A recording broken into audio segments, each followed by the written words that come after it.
It's crazy whenever I hear people like you speak about this topic, because especially you've been doing this for a long time. You've been around the block, and you make some wild claims. No, I don't make claims. I make statements based on facts and research. I'm a scientist. Yeah, but like you say some things that are mind-blowing, and it seems like you have a lot of access to a lot of crazy dark shit.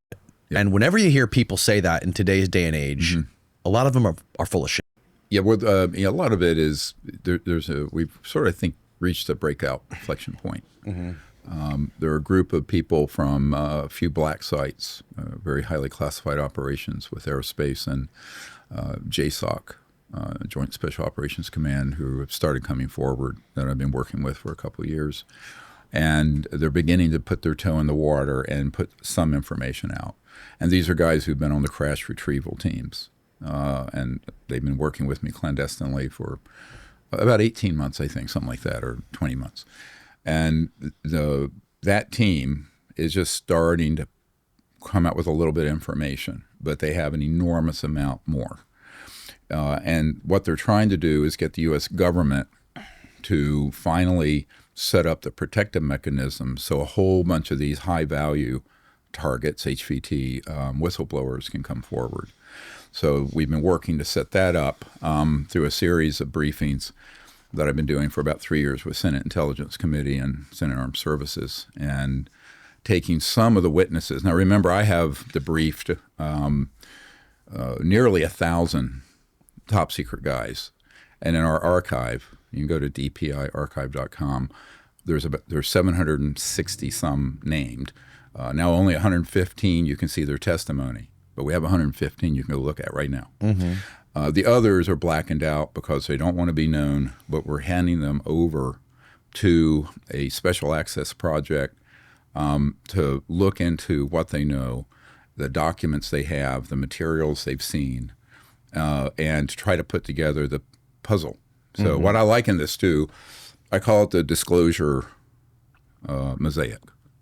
So imagine you have a big picture you're trying to create, and because of the highly compartmented nature of top secret special compartment information projects dealing with this, you get a piece here and a piece here and a piece here. So what I've tried to do over the past 35 years, since 1990 when I started this effort, is to put together the mechanism for people to come forward, give us information and testimony, whistleblower testimony, documents when they can get them out of a secure facility, and then put that whole assessment. So it's called an intelligence assessment. And what I discovered back between 1990 and 95 is that the vast majority of information on the subject is actually very carefully curated disinformation. Right. It's, if I can be blunt, it's bullshit. Yeah. And that's been done deliberately to gaslight the public and Washington officials and the media.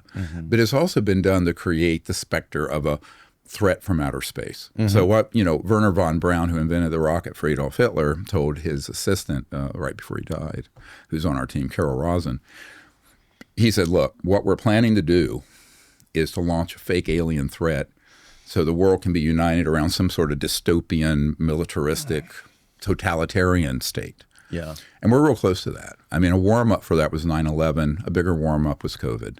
The big one is this. And if it's not averted, it'll panic the planet into this stupidity.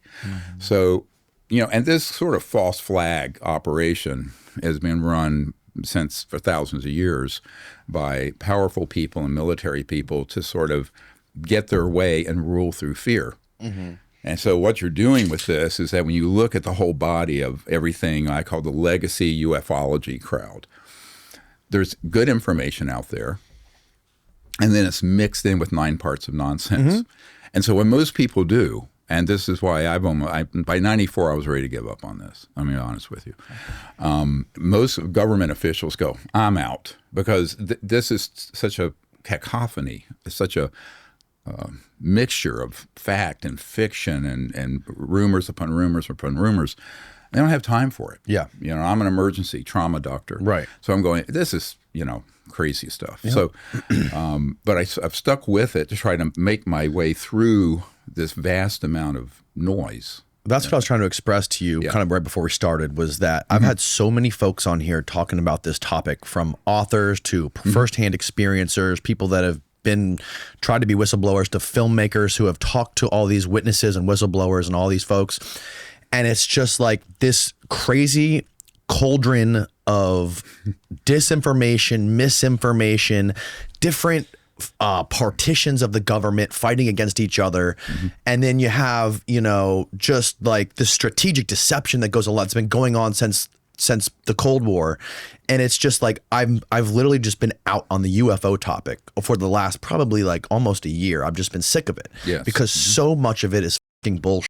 Yep. And I don't know if you've ever seen that documentary. I'm sure you have, Mirage Men. About Richard Doty and how the Paul Benowitz thing.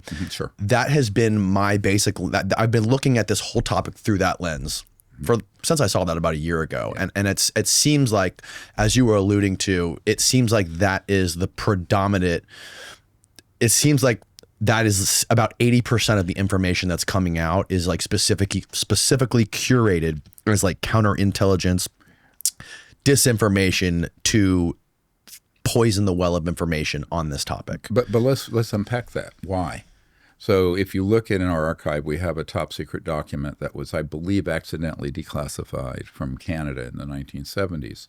It's called the Wilbur Smith document, and it's a top secret document that is from 1950 describing the U.S.-based reverse engineering research projects on extraterrestrial vehicles that were retrieved in the 40s. And it's an authenticated document. And it says a few things. Number one, it says, quote, flying saucers are real. That's what they used to be called before they made up the fake name UFO, UAP. Those were made up. I hate how everyone's calling it NHI all of a sudden. Oh, yeah. We'll get into this. It's the CIA Psychological Warfare Division that has the linguistics department. Yeah. All right. Look, I started briefing the director of the CIA in 1993. I know you did. You brought the briefing for Trump in today, right here. Yeah, right here. So look at this big stack of documents we got here. Can you see that, Steve, on the camera? Yeah. Oh, well. I mean, it is what it is. So the big problem became once they realized what they had, right? And people were seeing these things. Because once we started detonating atomic bombs and then the thermonuclear weapons, these civilizations from out there came in, like it was like a homing signal. And here's why. When you detonate an atomic weapon or a thermonuclear weapon, which is a hydrogen bomb, a fusion bomb as opposed to fission, what you get is an electromagnetic pulse, but embedded in that is what's called a scalar signal, like Tesla talked about. And that is not a waveform, like a sine wave. It's a point that goes out in a straight line at multiples of the speed of light. It disrupts interstellar communications and transport. So it was a bit like kicking a hornet's nest, right? Because not that they were hostile towards us, but they were concerned, like what is going on in this little corner of the cosmos? So that was the whole modern era of these, although they've been seen for thousands of years. But once we got to the nuclear threshold, we crossed the Rubicon here. All right, a red line went over. And so this is why they're seen all over the place near nuclear installations, nuclear ships that are carrying, or big carriers that have nuclear weapons on them. Yeah, I know many officers who've had these craft around them checking that out, even nuclear power plants. So there's a big danger with that nuclear system and how it pertains to not only the future of the Earth, which they have an interest in, these civilizations, the ET ones, but they also are concerned about what happens when a civilization at our level of social and spiritual development, which ain't great, has these kind of technologies and start going out into space. So it coincided shortly within 10, 15 years of detonating the first atomic bomb in 1945. By 1957, the Soviets had put Sputnik up. Right. And so they knew that we were going to be outward looking going into space. Why do you think these beings are invested in the future of the Earth? If they're not from here and they're from another, like if we found another Earth, if we found another planet inhabitable with life and we were way more advanced than they were, right? Why would we want to protect them from themselves? Well, I think that what I've found is people evolve. I mean, let's just say, whether you want to call it spiritual or socially, psychologically, you develop compassion, you develop empathy, you develop longer range vision than the next quarterly report, right? In other words, you have a view. So you take on a long range view. And I think those civilizations, some of them may have come our way before and faced near extinction level events. Or they've seen other civilizations come and go that have, blown themselves up or become a problem. Right. So I think there's a big, let's call it cosmic institutional memory out there. There's nothing new under the suns. This has probably happened before. But I also think they see the goodness in humanity, the capacity for creativity, for exploration, for intelligence, even very high levels of spiritual consciousness. So it's not as if they view us all as so dimly. I think they see the promise, but they see right now this little window of time in the last 100 years or so, where we're, on the one hand, technologically advanced enough to destroy ourselves, and I'll get to this in a moment, potentially threaten other worlds with technologies that we've developed from reverse engineering extraterrestrial transport systems. But we're also not socially and spiritually evolved enough to not blow ourselves to smithereens. So that is exactly the sweet spot, or let's call it the dangerous spot of where a civilization could go sideways very badly. Right. All right. And we're there. We've been there since, the mid 20th century. Do you think there's any chance that these things or what do you make of the theory that these are future humans? Well, I think there have been some encounters that are our descendants from the future. So I think we have to be careful here. I think of let's say a species evolves for 500,000 years and becomes spacefaring. Evolution doesn't stand still. And so they could evolve to something that would look like a non-human being, an extraterrestrial being, but have been descended, but 20,000 generations ago. Right. And certainly that's possible. I think that's probably what happened at Rendlesham Forest, Bentwaters. You mean 20,000 generations in the future? Yes, from 500,000 years in the future. Right. And from some of the military guys who were there where this object landed in early 80s in England, there's pretty good indication that there was some contact that happened that was psionic, telepathic, that they were us from 500,000 years in the future. And it was a pyramid-shaped onyx-looking like black onyx-looking object. Very well documented case. But eventually the Ministry of Defense in the United Kingdom, I went over there and met with them back in '93, and shortly after that they did declassify some of their information on it. So my understanding that might have been, but still, in the sense they were extraterrestrial, but they weren't from this, particular time space. So it gets into how you define that. But my understanding is, if one of our whistleblowers who's passed away, Sergeant Stone, he was on a retrieval team, crash retrieval, dealing with this in the 60s. And by the late 60s, he said there were 69 specific non-human extraterrestrial species that they had cataloged. 69? When you think about a successful business, you think about a great product, a cool brand, and sweet marketing. But what you don't think about is the business behind the business that's making the sales. Nobody does selling better than Shopify. It's the #1 checkout on the planet used by 4 million companies. And they're not so secret. Shopify's Shop Pay boosts conversions up to 50%, meaning way less carts will go abandoned. With Shopify, in minutes, your store can go from a blank canvas to a professional storefront that's unique to you. And Shopify has powerful social media tools. Connect to all your channels and turn those casual scrollers into paying customers with shoppable posts. Because let's face it, people are already scrolling. Why not make it work for your business? Because businesses that sell more on Shopify. Upgrade your business and get the same checkout we use with Shopify. Sign up for your $1 per month trial period at shopify.com/Danny Jones, all lowercase. Go to shopify.com/Danny Jones to upgrade your selling today. Shopify.com/DANNYJONES. And thank you, Shopify, for sponsoring the show. Yeah, and I'm sure it's way more than that now. So that, and his information, before he passed away, we got his archive that's in our archive, and also we got a very extensive interview with him.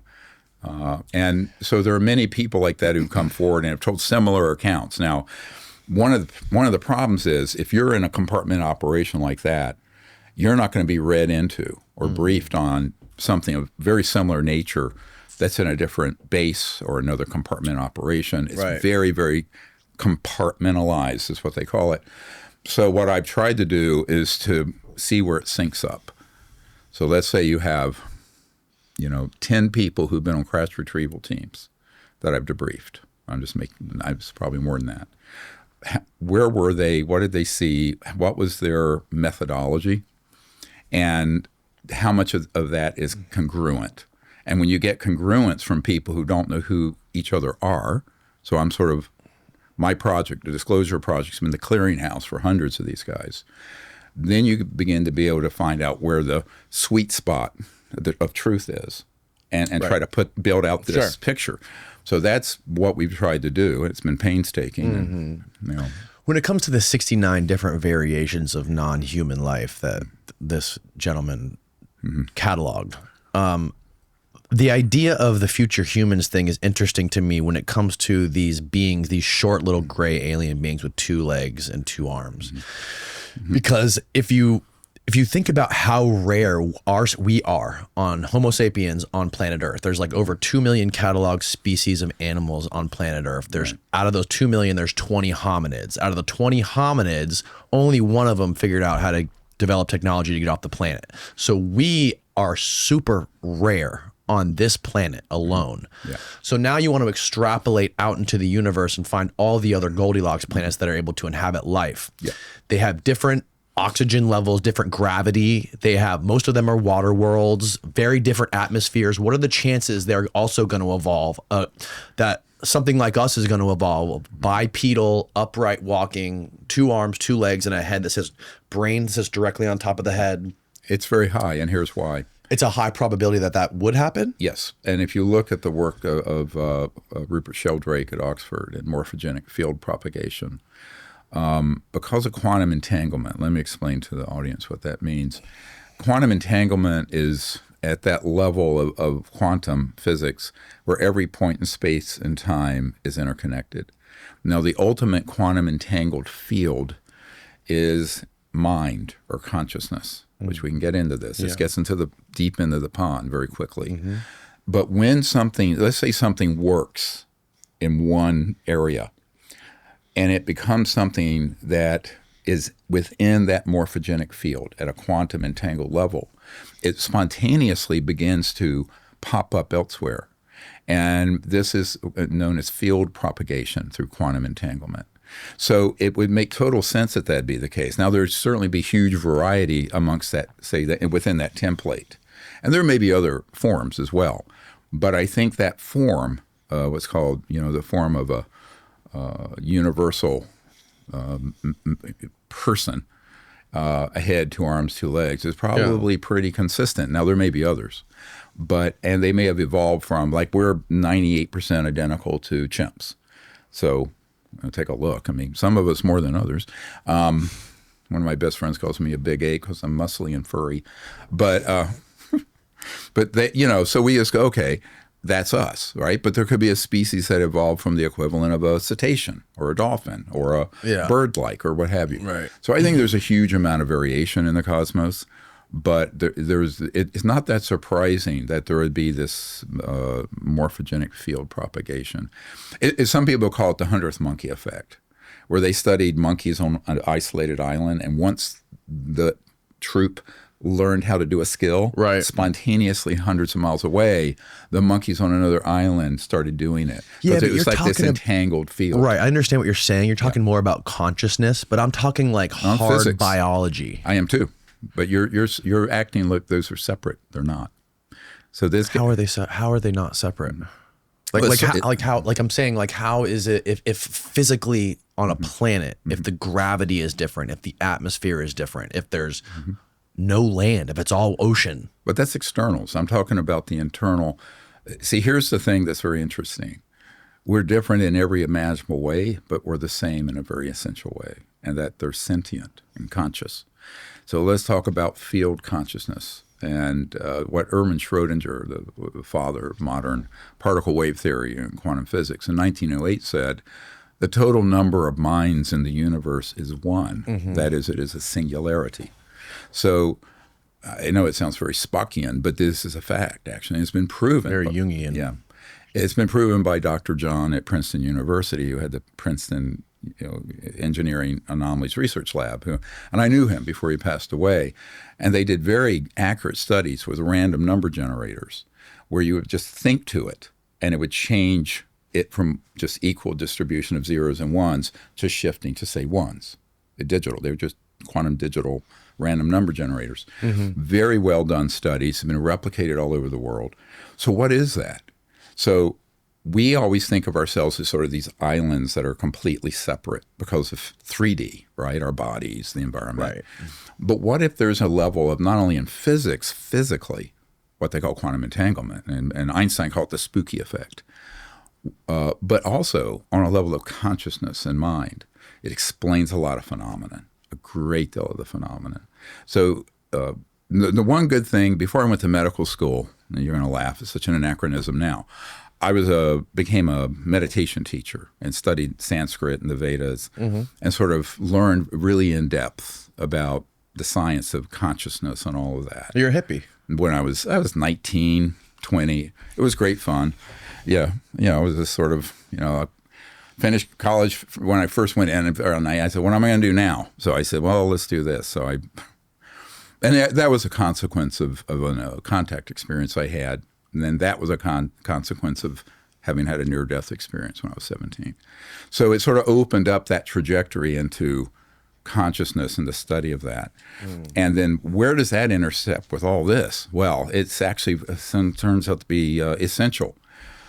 So, you have this team of people who've just defected from, I can't say which black sites. I've been at those black sites. And mm-hmm. they were using a type of psionic or psychic interface right. with technology to intercept and bring craft in and then hit them with electromagnetic pulse weapons. Right. I've been at these sites. I know where they are.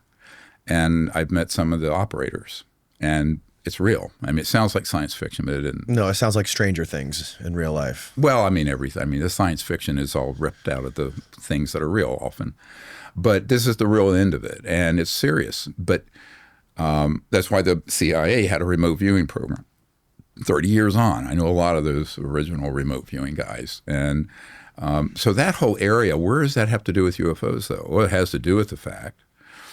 Now, I wrote about this in a 1991 paper called The Comprehensive Assessment of the UFO ETI subject, extraterrestrial intelligence subject. And it describes two related phenomena. That those civilizations have technology that assists their consciousness in these capabilities.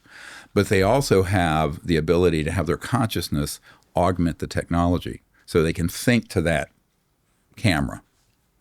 It's like Neuralink without the wires. At the speed of thought rather than the speed of electromagnetic field propagation. Yeah. So, and that's real. And so civilizations that if they're, from the Andromeda galaxy, right? And 2.5 million light years from here. Mm-hmm. They're not using your cell phone at the speed of light. It would take 2.5 million years to say, hey, how you doing? Right. And another 2.5 million years for you to return the reply. Right. So the speed of light ain't going to cut it. Mm-hmm. So when you go what I call superluminal, beyond the speed of light, you're going into transdimensional. You're crossing dimensions. And within those finer dimensions, it becomes more and more preeminent that you're using conscious fields and thought. And it's really strange stuff, but it's true.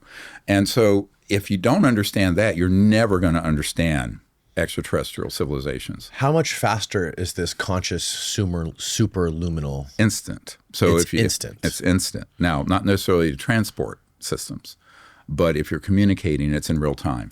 Because there too, let's say you're here and your home base is 2.5 million light years away.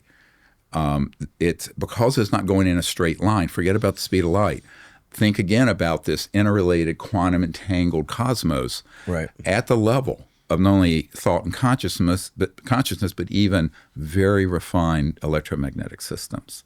So then you go, boom, it's in real time. And this is where they've done studies recently where they have teleported particles, and they have what the spooky effect, where the same particle can be in two places at once that Einstein described. So I don't know if I'm boring your audience at this point. But no, you're not boring them. But so at that point, you begin to realize that if you're a very advanced civilization and you want to become interstellar, you're not going to be using the junk that all of us think is so all get out from Silicon Valley. I mean, that's rubbish, right? How did you figure this out? This stuff, the superluminal consciousness communication. Well, the truth. I prefer the truth. Yeah. Well, it was a bit of a long story. But anyway, in 1973 in March, I got very sick and I died, had a near-death experience. Okay. I was raised an atheist, and we didn't believe in anything. If it didn't fit in a test tube, it didn't exist. Nonsense. But I had this amazing, beautiful experience, actually. And I had personally this experience of my own, say, drop of my individuality becoming the ocean, sort of this expanded consciousness state. That was infinite. It was boundless. And it was very beautiful. And obviously, I didn't die because here I am. But it was a very serious near-death experience. And about 6 months later, a couple months later, I decided I'm going to learn meditation because I want to get back to that state without getting sick and dying. Mm-hmm. So I learned how to meditate and started studying that. And then I was up on a mountain in North Carolina, outside the little town of Boone, North Carolina. Mm-hmm. And I was hiked up there before sunset. And I wanted to see the sunset and meditate, and that was it. And just before sunset, I saw a perfectly seamless disc that appeared. And I'd seen almost an identical one when I was 8 or 9 in North Carolina. I grew up in the Charlotte area. And I went, oh, they're back. I didn't think anything more about it. I just thought, well, there it is. I just accepted this. Okay. Because I had looked into this when I was a kid after I had my sighting. But that's all that happened. It was there, and it didn't move off. It just winked out, just sort of like dematerialized or vanished. Right. So I go and I meditate. I'm sitting there, and it gets dark. And when I open my eyes, I have this, the whole Milky Way is up above. And up at over 5,000 feet up there, crystal clear, October 1973. And I had this beautiful thought that entered me. I said, behold, what a beautiful universe God has made. And with that, I went into that same experience I had when I died. It was phenomenal, but I was in my body. So I looked over, and there was a glow over the edge of the mountainside. I think it was that craft, and there was a person.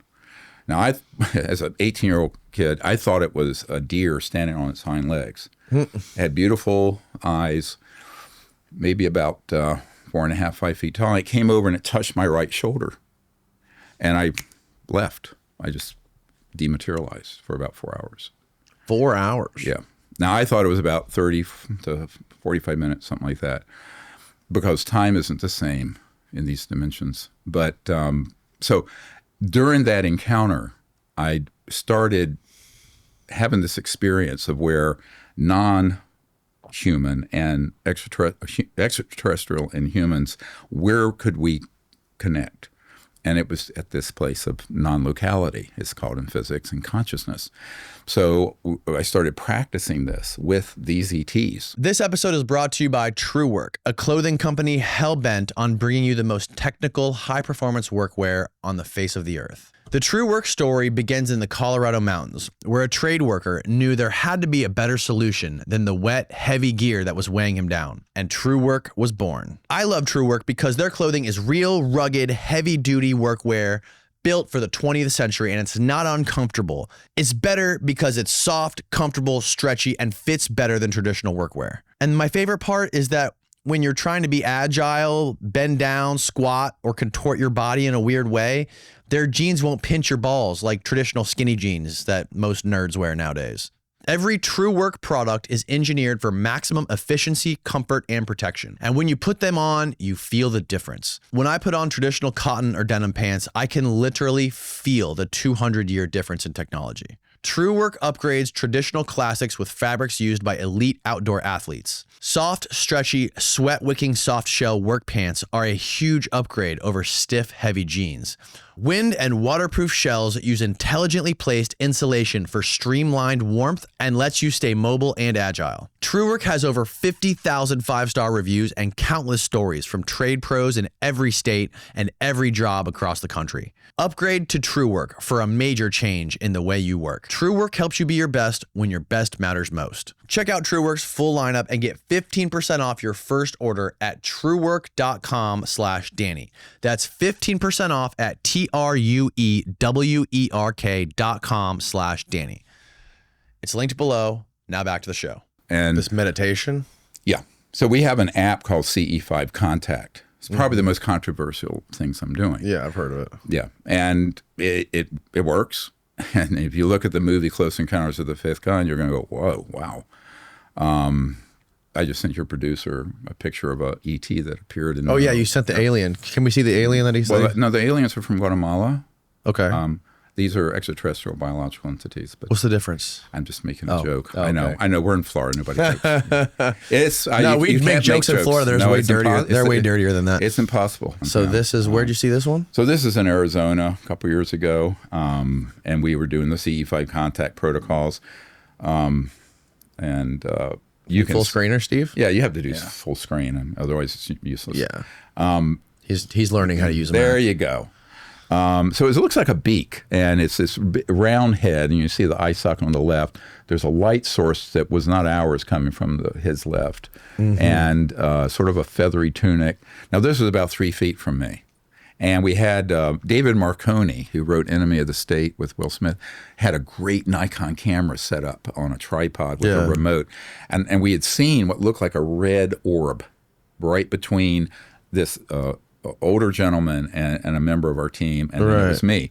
And I said, take a picture here, and he did. And here's this person that we had heard walking around behind us without seeing it with the naked eye, but it captured this person. It's weird. It's like, very what unusual. The hell? Like I can't. It's hard to make anything of it. Oh no! I mean, the right eye socket. You can see it's a very big head with like a beak-like nose and mouth, and then a tunic, and there's a right hand there. I mean, this is at night with no illumination. By the way, we're out there in the middle of the wilderness in pitch black. So this, by the way, we call this ET the healer because he has appeared at other times, and the man right beside him had lost his hearing since he was in middle or high school. And even with hearing aids, he could barely hear. And this... Wait, what is that next? Is that that's just like a light orb or something right there, Steve? That's just some... to the left? This thing? Yeah. Looks like I don't know. No, that's the man. That's that older gentleman who lost his hearing. Oh, that's a person? Yeah. Eyes checked. That's a person. So it looks like a face floating in the middle of the... No. He's sitting we're in chairs in a circle. Okay. Yeah. We could give you the whole context though. But what's interesting is that he was healed of his hearing loss. By next morning he woke up totally fixed. So it's, I've been doing this since I was 18. So now I'm 69. So for 51 years. And what I find interesting about retail ufology, it's always, I was abducted and I was raped and I was tortured and I was this. I'm going, yeah, that's the CIA. Oh, you mentioned the Greys. I know who manufactures those. You know who manufactures the gray aliens? Yes, they're not aliens. Well, the gray beings that Whitley Strieber talks about. Yeah, the fake ones, as they're called. So how do they get them to abduct people? Like, there's all these stories that John Mack has talked about. He's interviewed some people. I knew John very well. Yeah, and then he talked to, I think, hundreds of people that explained being abducted by the little grays and taken up into ships and had sperm and eggs extracted from them. Yeah, as if... How do you explain that? Talk about delusions of grandeur, like they need our sperm and eggs. Have you heard the theory that the future human theory, like if there was a cataclysmic event in the future, like way in the future, and they had to come back in time to get our DNA to repropagate humanity in the future? That's a hypothesis I've seen. Yeah, I call it the cosmic Noah's Ark. Yeah, right. Yes. Yeah. No, but I mean, there's a mixture of things. So here, remember this. Okay. October 1954, we mastered gravity control. Who mastered it? The covert programs in the United States aerospace. But there was a couple people working on it. There was Lewis Whitten and No, I'm talking about if you take T. Townsend Brown's work. Okay, and T. Townsend Brown. Okay. And the Beefhill-Brown effect, all that started in the 20s. And if you look at a film that we released a couple years ago called The Lost Century, it kind of unpacks all this. It's a documentary. Okay. And people should look at that. You know, it explains all this and this trajectory of how this evolved. Mm-hmm. And so there were experiments with very high voltage systems that called an electrogravitic effect, where things would lift, right? Okay. And that was in the 20s. That was 28, 29. It was replicated in Germany in the Kautsky-Frost experiment. We have a physics journal. We show that in the film. Okay. It's in here for the briefing. Okay. Now, imagine those early experiments with so-called anti-gravity. Okay. Not a good term, but we'll just use the pop culture term. It's actually electrogravitics and electrogravitic field propulsion, but it's not a physics class. Okay. So what happened is that that research combined with a augmentation of that research, a big leap forward by studying the extraterrestrial vehicles that we downed right in the mid 40s and 50s. Right. So by the time those two streams combined into a mighty river of research, but it was covert. As I was referring to that Wilbur Smith document, it's the most secret. And he said, this is the most secret operation in the United States, exceeding the secrecy of the hydrogen bomb research. Now, this is 1950, before we detonated the first hydrogen bomb. So imagine something more classified and secret than the H-bomb, the ultimate doomsday weapon. Mm-hmm. That's this stuff. So, my uncle had his whole career at Northrop Grumman. He worked on the lunar module that landed on the moon. But those big aerospace companies, Northrop Grumman, Lockheed Skunk Works, and now Raytheon, EG&G, way back then, and others, they got the portfolio for their special projects to study this material, figure out how it worked, and then apply it. Yeah. So by 1954, we had operational gravity control, so that we were building our own UFOs. And I always tell people, if you see something you call a UFO or a UAP, you have to ask yourself, it could be one of three things. It could be an extraterrestrial vehicle or NHI craft. It's the pop culture now. It can be a man-made one coming out of one of these big aerospace companies, because they've been zipping around since the late 50s. Right. Or it could be neither of them, and it could be some extra-dimensional entity, something from another dimension that's not extraterrestrial. So my way this is where it gets confusing for people, and it's deliberately been commingled. In other words, disinformation specialists from the CIA and other places, like Lou Elizondo, he called you a terrorist. Yeah, I know. It's very funny. I'm a terrorist for speaking the truth. Well, that's I mean, as opposed to people who are actually trying to create Armageddon, which would be his crowd. Yeah. But the problem is that if you don't have enough of the information, and this information's been in a blackout for 70 years, if you're David Fravor flying an F-18 chasing one of these things, and you're not read in, you're a jet pilot. You're not read into what's coming out of the underground facilities at Skunk Works out there in the desert. Yeah. So you're going to immediately think, oh, shit, I just saw an alien craft. No, you saw something that was made at the Skunk Works that was moving in a way with no visible means of propulsion. I was just trying to clarify earlier on the anti-gravity side of things. Jeremy Riss, alien scientist, who's a physics historian, was explaining to me that there was two main groups. One was Lewis Whitten and the people that he was working on it with, and then Bryce DeWitt, who was working on anti-gravity in like the earlier 50s, like before 54. And he thinks that one of them figured it out, and then I guess, from my understanding, is that went black all of a sudden. Yep. Like they got co-opted by somebody. And then like in 50, I think it was 57, there was like a, what was it? There was some big like anti-gravity conference or something. Right. Where they were trying to figure, but why would they have that conference in 57 if they had figured it out in 54?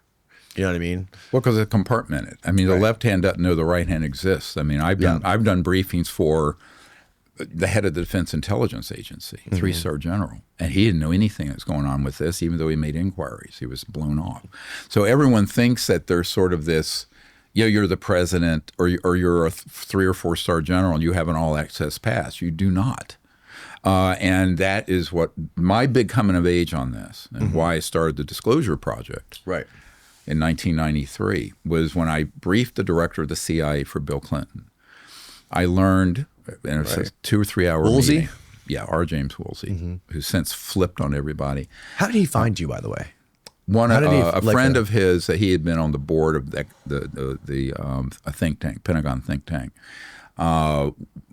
knew him and was following what we were doing. Okay. And it was mainly because in 1992, here in Pensacola, Florida, near there, we had a CE5 contact team, and we vectored in 4 ET craft, and one of them was on the front page of the Pensacola paper, got picked up by the intelligence community. And before you know it, I had all kinds of spooks knocking on my door. So, everyone who laughs at that, I say, yeah, what you're missing is the main part of the secret, dude. You're missing the big picture totally. You're flat earthers if you think the universe is 3D flat. You're a flat earth society. But anyway, so that got on the radar of this think tank that was looking into the subject under a contract with the Pentagon. And then and the director of that think tank and the CIA director were friends. So once he became director of CIA, he and Clinton and some other people, Webster Hubbell at Justice, were trying to find out about UFOs, and they were being gaslit and lied to or deceived, and they knew it. I mean, Clinton was smart enough to know he was being zoomed. And so they reached out to me to come up and provide the information I had. Now, initially, I will say, if you look in my archive, you'll see the letter, the correspondence about this. I thought they were just trying to pick my brain, and there was intel gathering exercise. No. I mean, the director of CIA and the president had been completely denied access, threatened, and told nothing. And I, at that time, look, I'm a 30-something year, mid-30s medical doctor working full-time as ER, like the show or something. Never seen the show. But the truth is that I thought surely they have more information than I do. This is nuts. So, and they were just lying about what the purpose of the meeting was. And they were just trying to gather information from me. But it wasn't. He was shaken, and they really didn't. And that's when I realized that the organization that's running these covert programs is unconstitutional, criminal, and has been since the late 1950s, since Eisenhower kind of lost control of them. He was betrayed. So there has been no proper legal constitutional oversight of any of these operations, and this is dangerous, since at least 1956-7, somewhere in that period. Yeah. So, and that's where Grush came into the picture, and he was tasked to track down some of this lost black budget money, right? And that's when all these whistleblowers started to come out recently. Well, not really. I mean, that's a recent event. Yeah. Okay, so there were more significant events that happened in the 90s. That people don't know about or don't talk about, because Clinton had set up a military team, because they used to call it Team Blue was the regular military, Team Black were these illegal projects, and he set up what's called Team Red to penetrate those covert illegal programs. Most of those, and I know some of these guys, most of those guys were killed or absorbed into Team Black. So some of the whistleblowers just now coming forward, some of the older ones, had been on Team Red. I can't say which ones, but they'll disclose that when they're ready. And they got totally pulled into these illegally run operations. Now remember, if you're a 18, 20, 25-year-old Delta Force guy or Green Beret, you're not read into the chain of command up above you. You just go, yes, sir, and you're going to do what you're going to do. Right. But once they reached a certain level of seniority, they realized they were in an illegal criminal operation, which is when they reached out to me. And they said, one of them said, thank you for what you're doing for those of us stuck on the other side, meaning stuck in this illegal criminal operation, and they want out. So the good thing is there's a momentum happening now. If we can get whistleblower protections through the Congress and an executive order from the president, where there's a whole dam ready to break of folks like that, Right. that we have, who will come forward and with the evidence, and this will begin to be solved. It's just the beginning. So that's what we're trying to work on. But it way predates Grush. I met with Mr. Grush when he was still undercover and gave him information, and his bosses were people that were people I had briefed in the SCIF, the Secure Compartment Information Facility. So he came out with what he had done, but he was secondhand. He had not been operational. Right. I'm talking about the firsthand operational people. And what's interesting, if you look at the House Oversight Committee hearings, it's all been all these secondhand people. And I told Congressman Burchett and Luna, why don't you subpoena the people that we have? Here's a list of the top 25.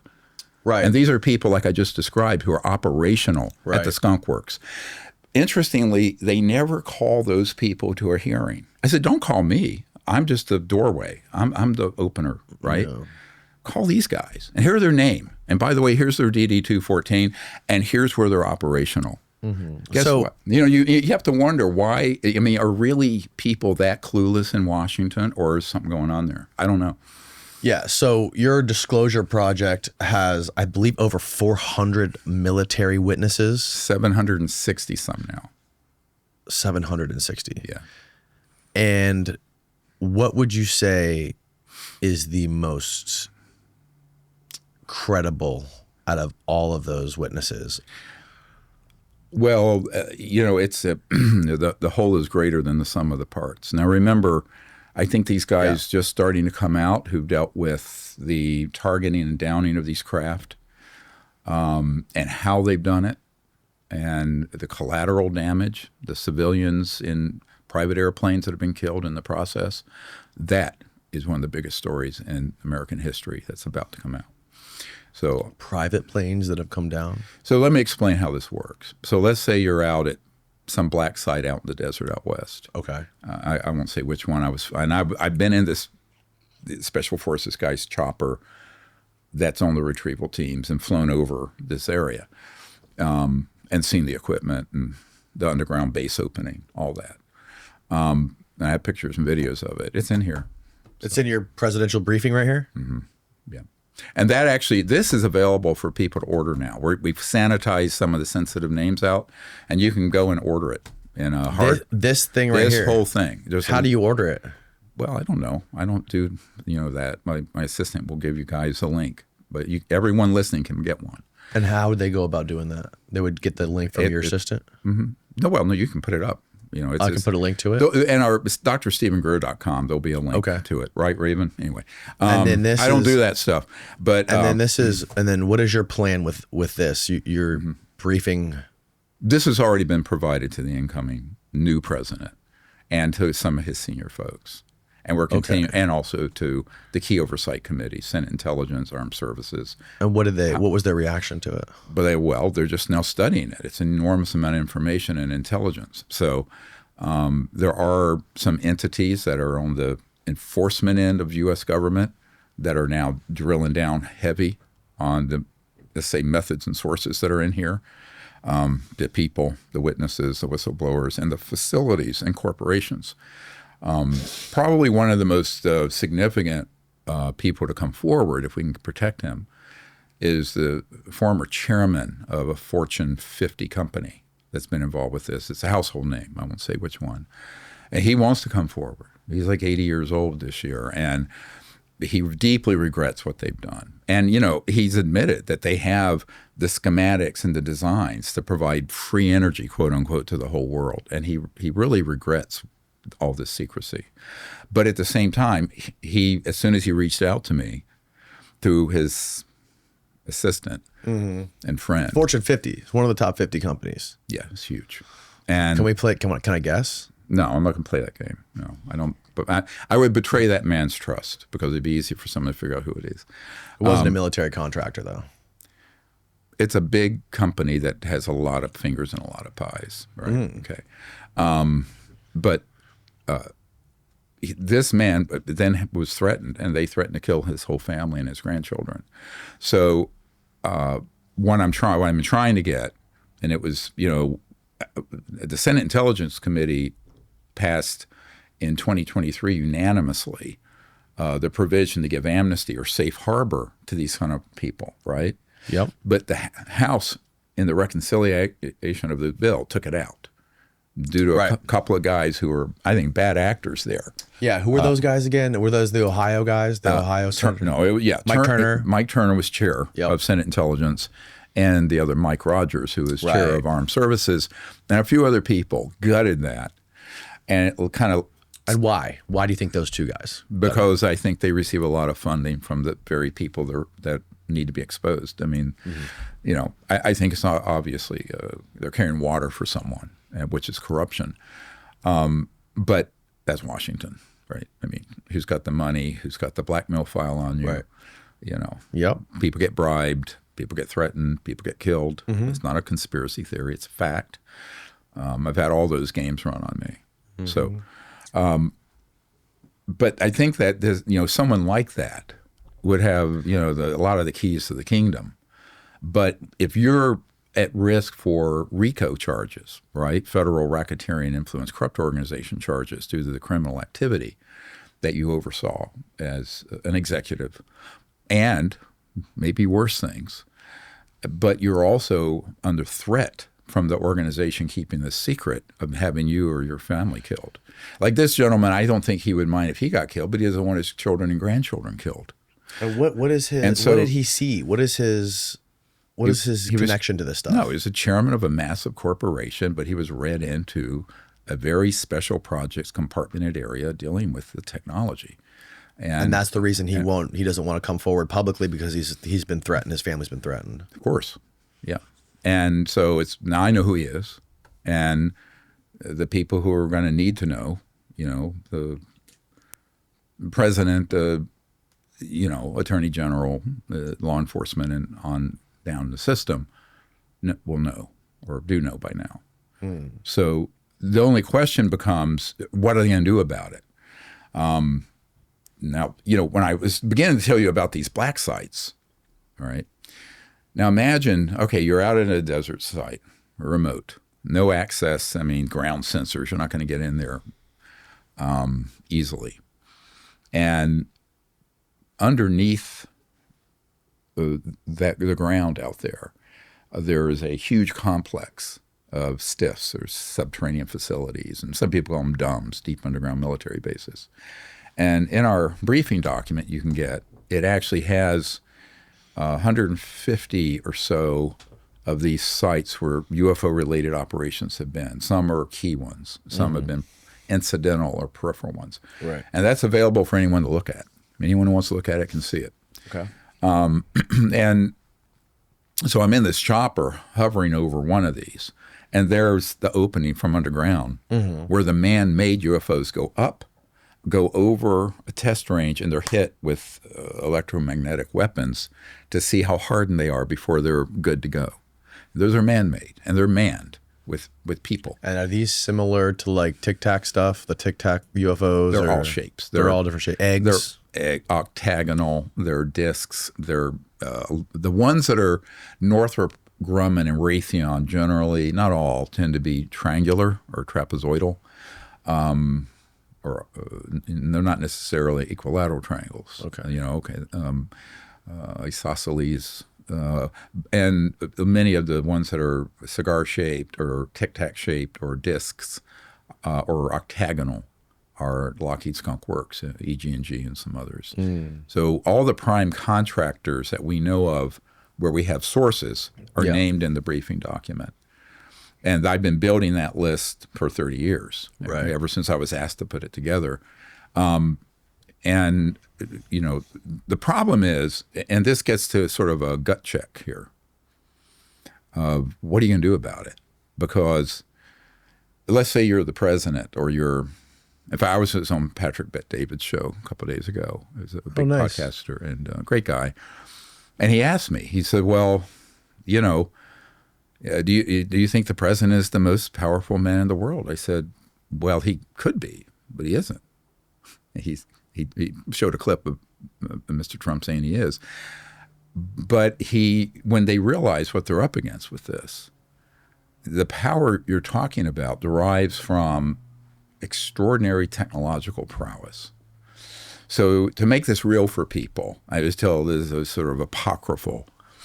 But in 1997, excuse me, I was asked to do a stand-up briefing for, and this document leaked, a report about this leaked out of Edgar Mitchell's archive when he died.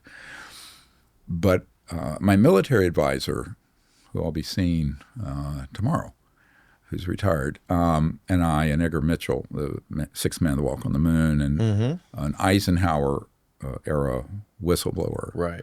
and my assistant Sherry Adamak were in attendance. But I was asked to do a stand-up briefing for Admiral Tom Wilson, who is J2, the head of intelligence joint staff, and prior to the briefing, I'd sent over something similar to this, but different. But one of the documents that was in there is in here, and it's a National Reconnaissance Office, NRO, which is the big entity that runs all the spy satellites, document from Area 51, Nellis, warning of civilians trying to spy on the range where they test and do the research on the man-made UFOs, right?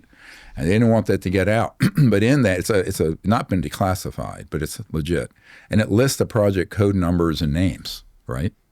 So, and it's a 91 document. This meeting's in 97, so it wasn't antique, right? So I have someone hand deliver it to the admiral prior to the meeting. So he starts digging into this, and he hits pay dirt. He finds a few key offices where this is going on. He calls them up and he says, hey, I want to be read into this. And he says, I'm Admiral Tom Wilson. I'm J2, head of intelligence joint staff. And they say, sir, we can't discuss this with you. And you don't have a need to know. Mm-hmm. And of course, his reaction was, well, God damn it. I mean, I'm the head of intelligence with the Joint Chiefs of Staff. How can I not have a need to know? Right. Excuse my language. But I mean, this is like mind blowing. Right. All right. So then he gets threatened, and he's threatened with being demoted, where they take a star off your lapel and put you out to pasture with much lower benefits and pay and retirement. Yeah. Let's be real. 2025 has been all about change. And a big change for me is how I've been dealing with the world, these mind-blowing guests, and general life stress. And it's all thanks to these incredible gummies produced by our sponsor, Via. Trusted by over 500,000 happy customers, Via is the Swiss Army knife of wellness, dedicated to harnessing the natural benefits of hemp to create high-quality wellness products. With award-winning THC and THC-free gummies, Via has a dosage to encourage your comfort. No need to block off hours of the day for an unproductive high when you can experience the full spectrum benefits from hemp and hemp products with a microdose of THC to give you a little boost without compromising your responsibilities. Via is also well-renowned for their award-winning THC and THC-free vapes, THCA flower, soothing topicals, and calming drops, all crafted with the highest quality hemp sourced from trusted, independently owned American farms. Personally, I like to break them up into quarters and take them after a long podcast when I'm overstimulated and want to relax and wind down with my family, or when I'm trying to get creative late at night, maybe doing writing or watching a documentary or preparing for a podcast. It's great to get my mind flowing and in a creative state. Via is the only lifestyle hemp brand. They are experts at using compounds found in hemp along with the active plant extracts to produce targeted effects. It's incredible. And the best part, Via legally ships to nearly all states in the US in discreet packaging directly to your door with a worry-free guarantee. No medical card required. So if you're 21 plus, check out the link to Via in our description below and use the code Danny to get 15% off. And if you're new to Via, get a free gift card of your choice. After your purchase, they're going to ask where you heard about them, and please support the show by telling them we sent you. This year, enhance your everyday with Via. So he backed off of it. But at the meeting, at the end of the meeting, and it was supposed to be 45 minutes. I think it went on for 2 or 3 hours. He kept canceling appointments. I asked him, I said, we need your help. I'm just an emergency doctor doing this because I'm interested, but it's serious stuff. And he asked me, who else has had this happen to them? I said, well, the Secretary of Defense, the CI director, the president. He said, well, what am I going to do? I said, yeah, but you're here key in the military, in the Pentagon.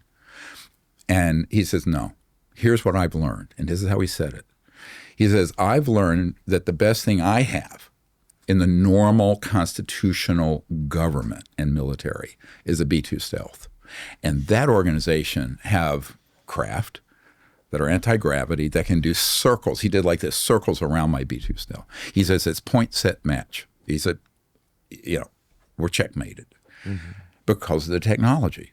So now we're into the horns of the dilemma right here because, I realized going up against corrupt interests that have that level of technology, which is very dangerous. And when I literally tell people the threat from that organization, which is international, have these technologies, far exceeds the threat of China, Iran, Russia, terrorism, and by order of magnitude.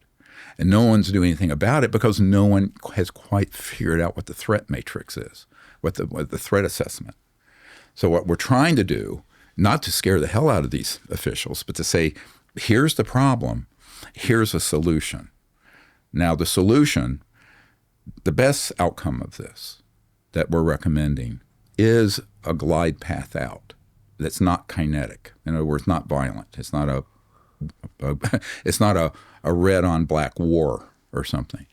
It's giving people who want to come forward a path out, and they take it, and it unravels that system, and it gets transformed into another initiative. That those old legacy programs that have been going along without any accountability for 60 plus years, those are put out to pasture. So, and wound down. But it's got to happen that way or it's going to be a mess. Are you saying that these organizations that are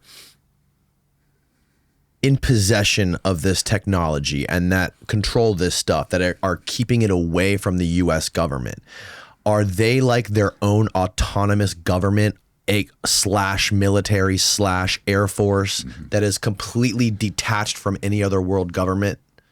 They're detached and embedded at the same time. So it's, and almost and more, arguably more powerful. Oh, way more.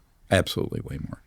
This is why, it's interesting when Jimmy Carter, I was asked not to tell this story. He's passed away now. So he's just adjusting your camera. When President Carter was some years ago in Spain signing guitars, it was a classical guitarist who was there, told me this, who's part of our team. And he said that afterwards, it was a fundraiser for the Carter Center, Okay. And they were auctioning off these guitars, and the president signed them. And at a dinner afterwards, there were a few people there, and someone asked him, they said, "Sir, what was it like being the most powerful man in the world?" And President Carter says, "I wasn't that man." And they go, "What do you mean?" He says, "Well, there are certain things that I had no control over and I wasn't even allowed to know about." And someone giggled, "No, you're joking. Well, you mean things like UFOs?" And he said, "Yes, that and more." So that was, of course, he was president 76 to 80. Took off 77 January and left in 81. And Reagan came in. Right. So once you understand that, then you go, well, who is minding the store here? Well, it's sort of like if you remember a brilliant guy, Senator Inouye of Hawaii, who did the Iran-Contra hearings. Right. And he said there exists a secret government, shadow government, with its own Air Force, its own Navy, its own funding mechanism that's free from the law and above the law itself. I'm paraphrasing, but that clip is in our archive. And years later, after I did the original Disclosure Project conference in 2001, an attorney on our team who was then an intern, undergraduate intern, met with Senator Inouye, and we had just done the National Press Club event in 2001, right before 9/11, and this attorney, Derek Garcia, has written an affidavit to this effect. He talked to Senator Inouye. He says, yes, and, like basically these UFO issues, that's the crown jewel of this shadow secret government operation. Right. And it is above the Constitution and the law. But the kinds of technologies they have. I mean, we're not talking about a jet aircraft or a rocket. You know, I tell people rockets were cool up until 1954. So if you think a SpaceX rocket, as it all get out, you're only 70 years behind the times, bro. So, but and that's fact. But this means that you have an organization. You know, one of the initials on that NRO document was MAGIC. Stands for Majority Joint Intelligence Committee, or MAGI, M-A-J-I. Ooh, Magi. That's fun. Mm-hmm. Yeah. Do you think that any of these witnesses are strategic disinfo? Like, if I was the secret government that had control of this stuff, I would deliberately inject some bullshit into this and I would absolutely put some fake whistleblowers out there. Yep. And that's something we have to we've had this happen a couple times. Right before we did the meeting for Admiral Wilson, we had a gathering offsite for members of Congress. And the chairman of the House Oversight Committee was there, Dan Burton, and all those people. And we found out the night before, and I don't credit myself with this, my military advisor, who has to be nameless, and Edgar Mitchell, another person, was sitting at a bar with this guy. And he started telling things that they knew were factually not true. Mm-hmm. So I got word of that. I was already up in my room, and I said, that person is removed and escorted off the properties immediately, and if necessary, by force. So that person was ejected from the meeting that was happening the next day with these members of Congress. So, yeah, of course. I mean, that's something we always watch for. And, you know, I'm not 100%, but I'm certain that what I'm sharing with you about this is true.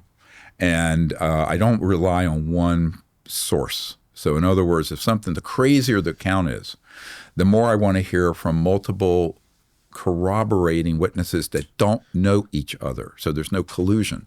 So that's what we've tried to build with this mosaic, this disclosure mosaic to create the picture. Yeah. Because you could always have 2 or 3 people who worked with each other that confabulate the same nonsense, right?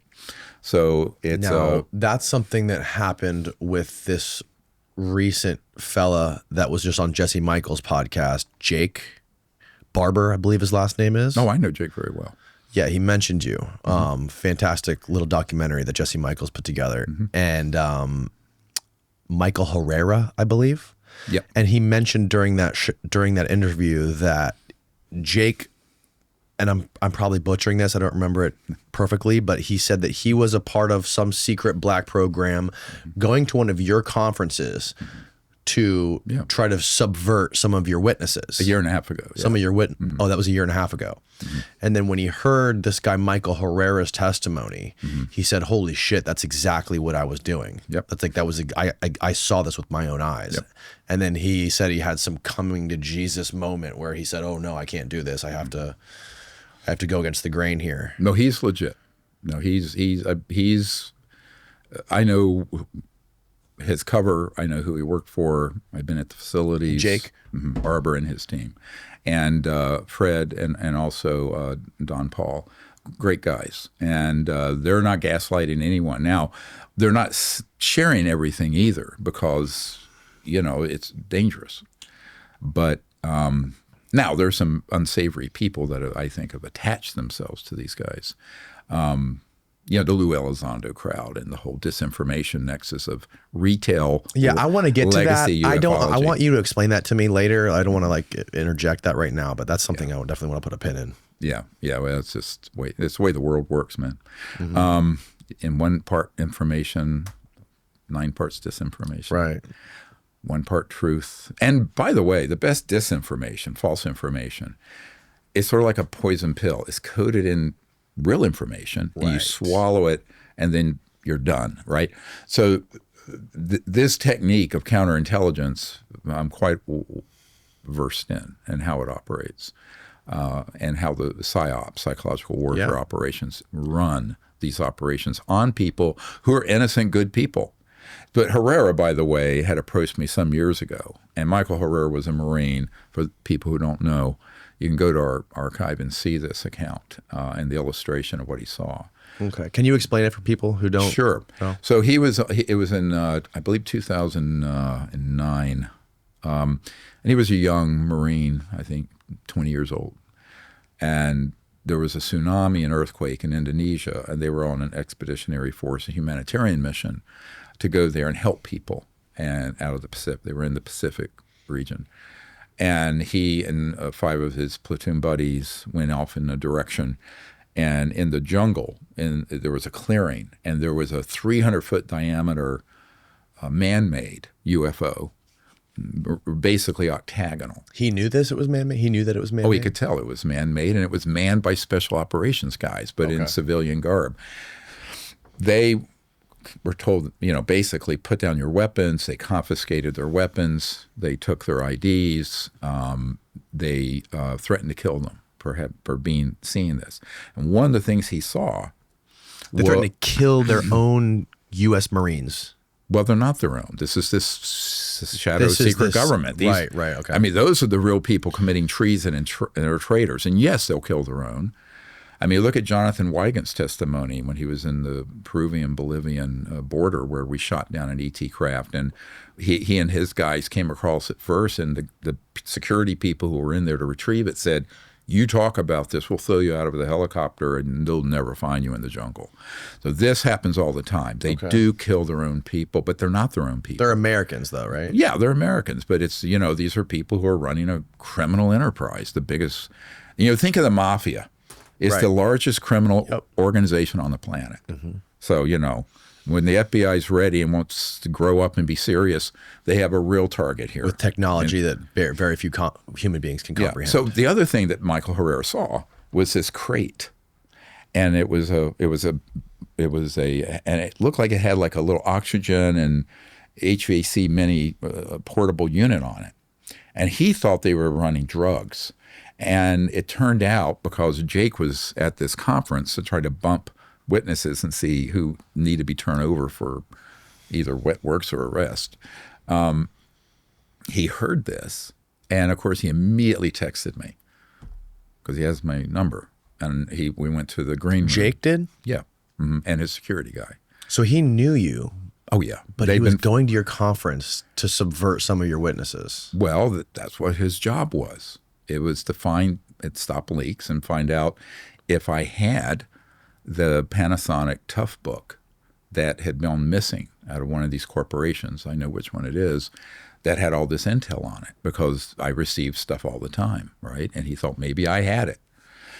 Now, I didn't know that's why he was there, right? And prior to that, I had had a meeting with one of his security people at a bar near Langley and near CIA, Tyson's Corner in Virginia.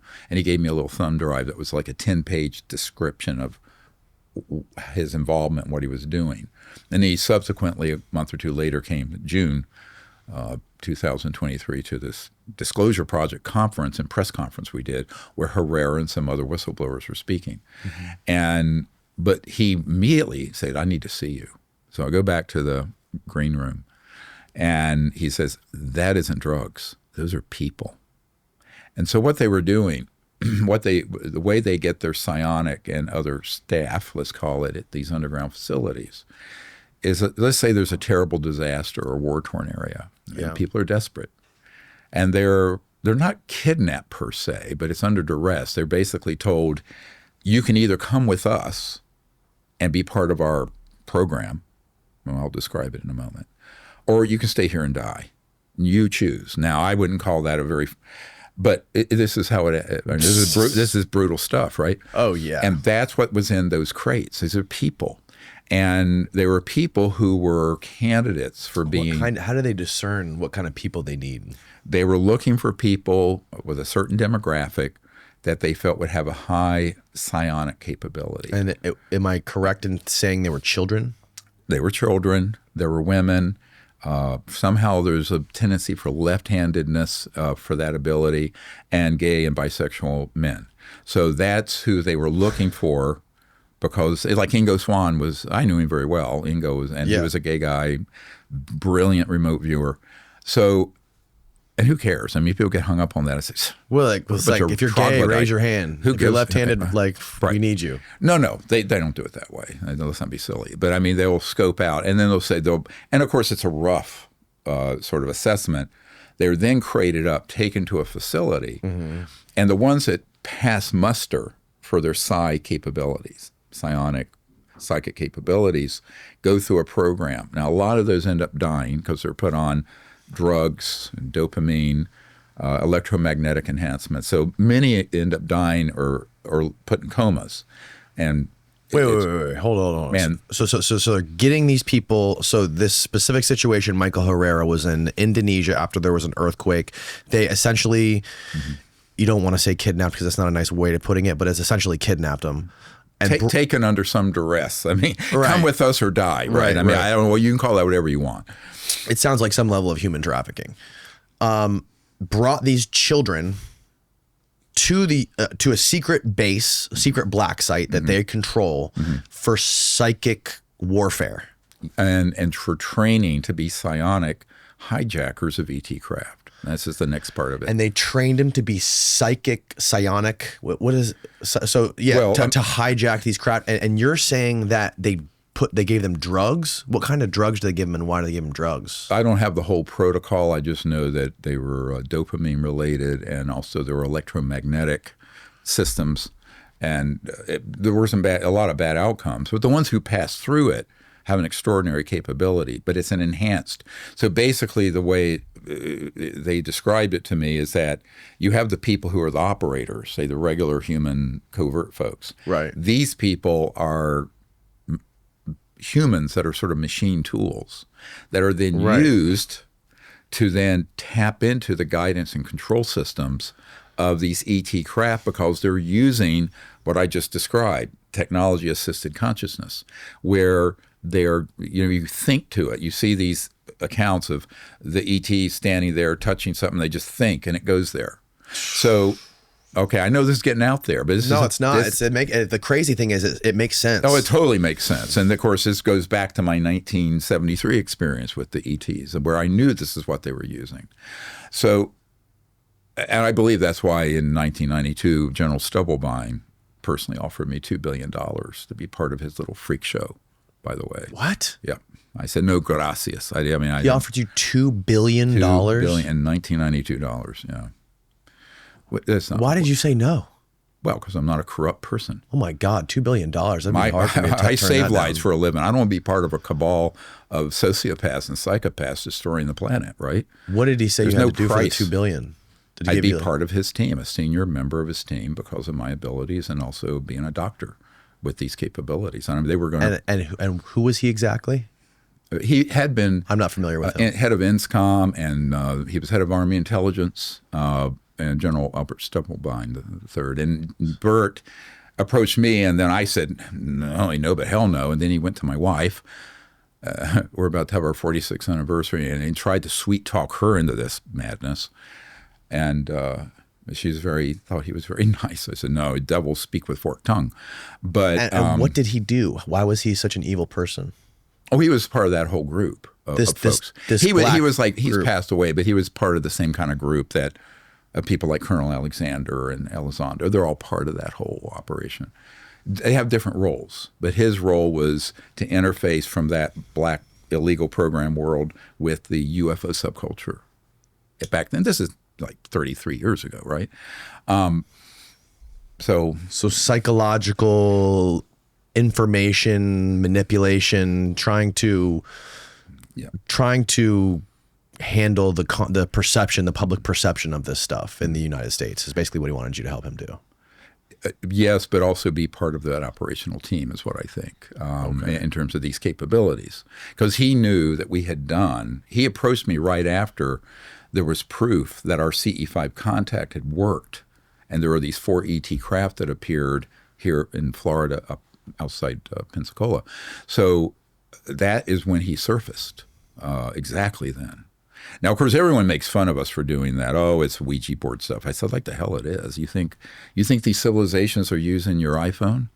Why would they be using 20th century and early 21st century communications technologies? They're using stuff like Elon would like to do, Musk would like to do with Neuralink, except without the wires, right?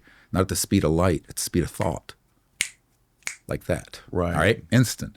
So that program has been in development for decades, but it reached the level of success, let's call it. I mean, if you can call hijacking ET craft and then blowing them out of the sky with electromagnetic pulse weapons, which are illegal, by the way. I just can't get over $2 billion. You're a better man than me. Yeah. I might have been doing it. I would have saluted and been a psyop, fucking head of psyops. I'm not interested in that. Look, I mean, I'm not rich, but I'm comfortable as a doctor. I don't need that, and I've never had aspirations for that. Yeah. And I say it all the time. People in the comments who think I'm CIA funded podcast. If the CIA wants to offer me $1 million, sign me up. Well, that's the joke. I mean, I've bootstrapped this whole effort for 35 years with a handful of people and no office and, a couple, some volunteers and 1.5 staff members and my wife and me. So I said, oh yeah, if I were if I were that guy, do you ever? I wouldn't be doing this. Do you ever think back, like just laying in bed late at night, be like, God damn it, maybe I should have taken that $2 billion? No, never. Never, because then you're owned. You're an owned asset. I value my freedom. I value my freedom more than I value all the money on earth. Did he offer it in payments, or was it like an upfront lump sum? No, the way he described it is that after the Cold War ended and the Soviet Union was falling apart in the late 80s, early 90s, that they had seized a bunch of assets in Eastern Europe, and they had a slush fund, and that I would have control and access of that, and it was a lot of money. And look, the kind of black budget money these guys have, it's enormous. There's another guy who told me in '93, a couple months before I briefed the CIA director, and he was technically involved with the UFO subculture, but he was a tech guy who was embedded with this shadow government. And he said, look, we have given at least 10,000 people $10 million a piece or more to secure their cooperation with what we're doing. And then he made another offer to me. And this was about 1.5 years after General Stubblebine.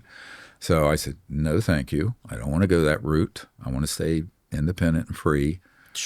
But and I would imagine the disinfo people, they probably target media personalities. Oh, sure. They probably target podcasts, maybe, if they're still doing it. If they're still, I mean, imagine what they were doing with Richard Doty in what was it, the 70s, 80s? Yeah. With Paul Benowitz and the level they went to go to these UFO conferences and try to get these people and say, hey, I'm going to give you some secrets if you just go out there and get us some intel on these people. And meanwhile, the secrets they're giving them are like half-baked bullshit. Have you ever seen the documentary Unacknowledged that we did? It's had about 800, 900 million people. I don't think I've seen that one, no. I watched Sirius. Unacknowledged is the one that prompted them to shove Elizondo out into the public from his counterintelligence operation at the Pentagon. It's had well over 800 million people see it. And in that, we interview Mr. Doty. And he admits to carrying bags of cash to people. Oh, yes, I have seen this. I've seen this clip. And he also admits that there were abduction programs that we were doing. But then he got really scared. He said, I can't talk about that. Right. But I have multiple people who confirm that. Now, we also have a book in '92 that Jacques Vallée wrote, who's a very well-known researcher on this. He's an astronomer, astrophysicist, I think. And he admits to having a document from the CIA from 1985. Jacques Vallée? Mm-hmm. And go look at it. This is in the briefing where he admits that this document he won't release it. I think he's been threatened. And it talks about the agency, the CIA, going down to Argentina and Brazil, abducting peasants, making it look like aliens were abducting them, using these advanced technology systems for its, and I'm quoting, the psychological warfare value. So imagine how easy, it's like taking candy from a baby in the amateur UFO research subculture to stage this stuff and get everyone at Twitter talking about how the aliens did X, Y, and Z. And they're staging, it's called stagecraft. I know what the technologies are. I have debriefed people who are operational on the man-made UFOs doing it. The cattle mutilations have nothing to do with ETs. It's all us. That we can prove. So the Project Gasbury or something, where they detonated in the 70s. They detonated a subterranean nuke, and they had helicopters going out and basically is this correct? Where they were mutilating cattle and they were doing surgical operations and taking out certain parts of the cattle, the tongue, the glands and trying to determine whether they had been infected with this sort of radiation, whether the food and the crops and the cattle had been infected with this stuff. Well, that's one operation. There's another operation to get substrate material, biological growth material, Right. for their little weird gray and other reptilian looking, the man-made ETs, right? Because some of them are not just robotic, some are. But the more advanced ones are sort of what they call bio-nano machines. So they have a biological and a technological component, but they're man-made. And people go, sounds too far out. I said, but wait, imagine what kind of, if you have that kind of mad scientist mentality, it's like Dr. Strangelove, and you've got the virtually limitless funding, black budget and otherwise, criminal, drug running, everything. Yeah. And you've got ET technologies that you're studying for decades. You're going to be able to come out with a whole constellation of dirty tricks to fool people. It's so interesting to detangle this stuff, though. Well, that's my job, is to try to make sense out of this madness. And from my understanding of the cattle mutilation is the Atomic Energy Commission, like when they did that, I think it was in '67, where they detonated the subterranean nuke to find natural gas reserves in Dulce, New Mexico. What they did was the cattle mutilation was like a monitoring program to assess radiation leakage in the ecosystem or whatever. And at the same time, they were testing some of this exotic aircraft over the same location. The people started to think, oh my God, these aircraft are doing this to the cattle. It's aliens. So they said, oh, the people are saying that? We're going to keep flying our aircraft over those cattle testing mutilation deals. So that was like insane level of just public perception. But that's common. And then all you have to do is have someone write, an alien harvest like Linda Moulton Howe, or you have people write abduction books. And what's interesting, the very people who are setting this up will guide those victims. And they are victims. I'm not saying these abduction people aren't real. They have been victimized. But they haven't been taken by extraterrestrials. They've been taken by covert human special operations made to look alien. Right. It's a look-alike, right? So those programs, they sell, and the media, which is as corrupt as anything you can imagine, the legacy media, a lot of those people, they're, like I will be absolutely not only shadow banned, but banned to tell the truth on a lot of media. Whereas if you're going forward telling a lie, boom, you're on 60 Minutes. Boom, you're on. That's true, because the big media is, I think, probably more corrupt than any other institution in the United States or the world in being controlled by these interests. Yeah, but I understand how the media is controlled by advertising dollars, but how do you think they're controlled by these rogue military aerospace companies? Money and control, payment. They're backdooring money to them? They're Knox. They have a non-official cover. By day and public persona, they're a media person.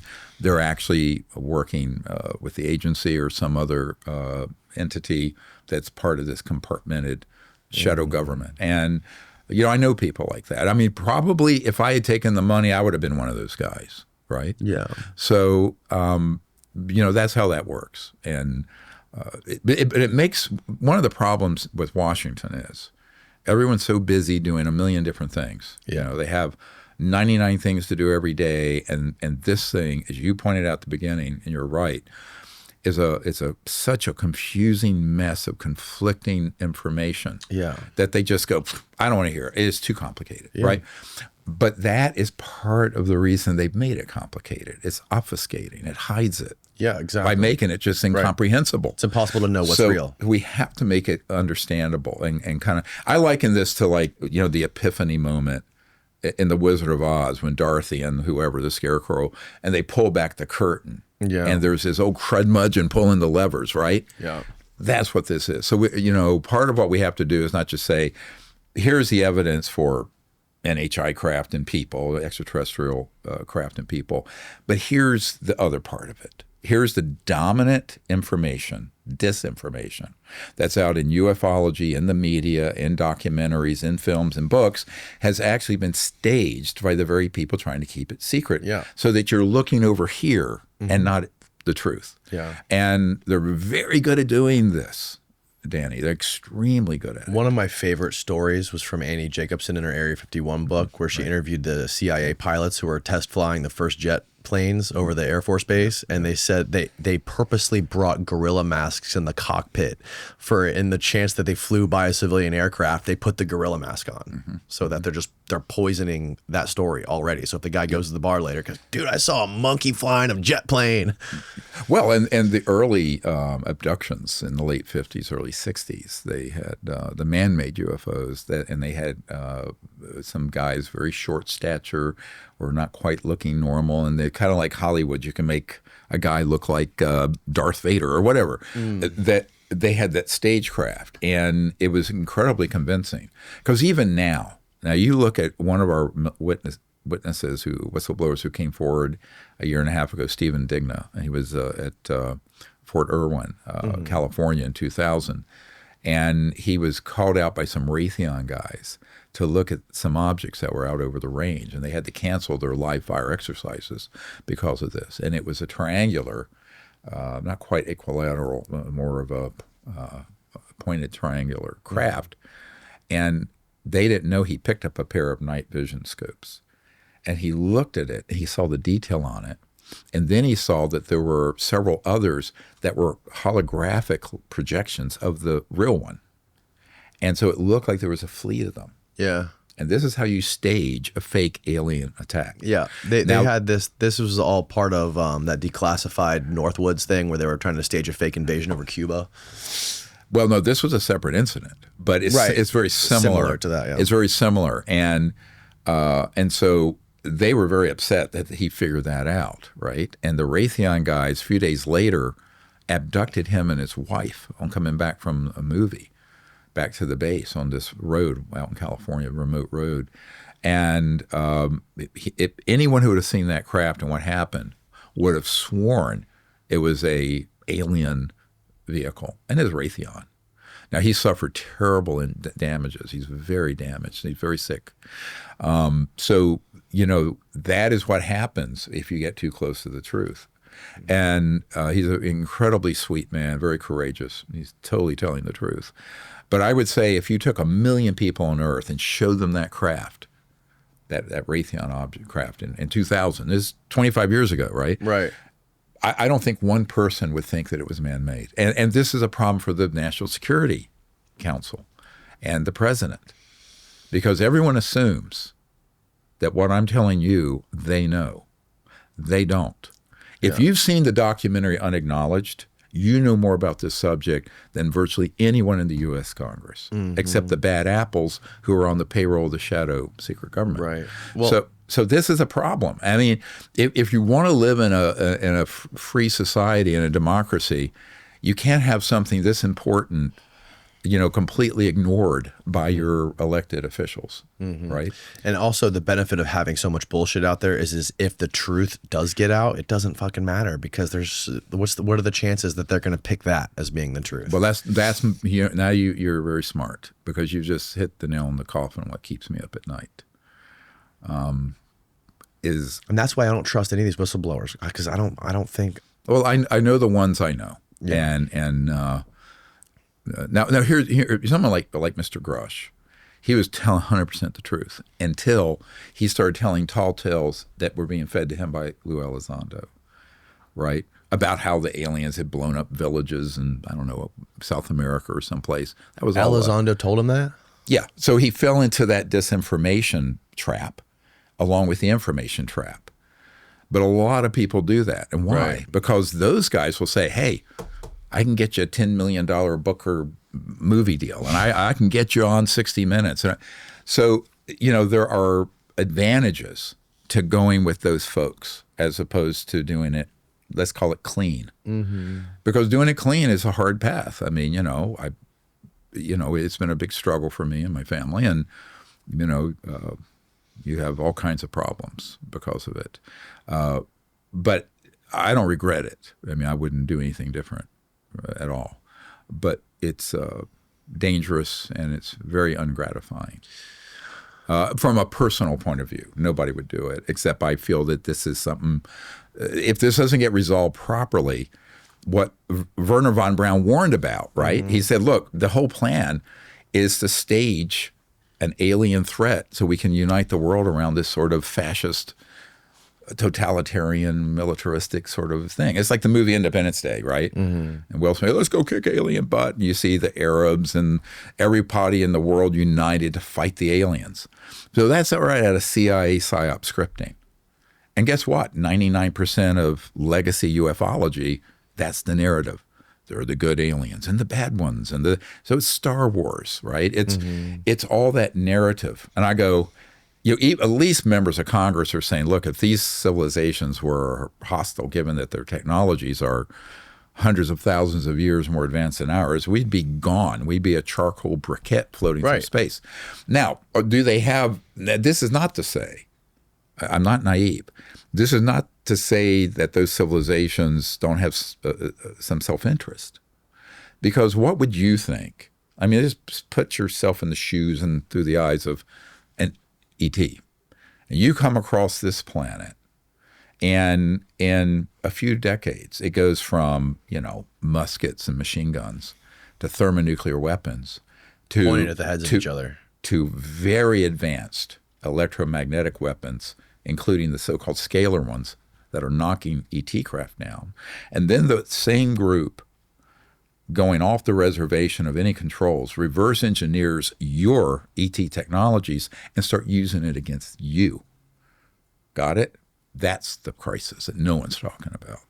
Because and Jake and people like him will say, it's at the point now where they just say AT, the advanced technologies humans have, to most people on Earth would be indistinguishable from an ET vehicle or NHI craft. And there's a big risk there because, number one, they could stage a false flag attack and everyone would think it was alien, which is what their plan is. That's what the drones were all about, by the way. I mean, Mr. Trump got that wrong when his press secretary commented on that. We know what that was. That was a PSYOP. It was a PSYOP? 100%. Coordinated by who? By the same people who are trying to be sure that when this comes out this year and next, that it's done with the specter of fear. We don't know. People look at the skies. Oh, I'm afraid. They look just like hobby drones. Like they looked like they weren't moving crazy at all. Oh no, I know a team that was under contract with Lockheed Martin that has some images of some of this stuff, and some of them are pretty amazing. And some of the daytime ones that they've captured.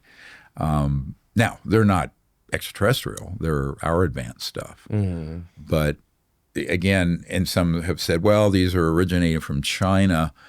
But that's a misnomer because this shadow government entity is transnational.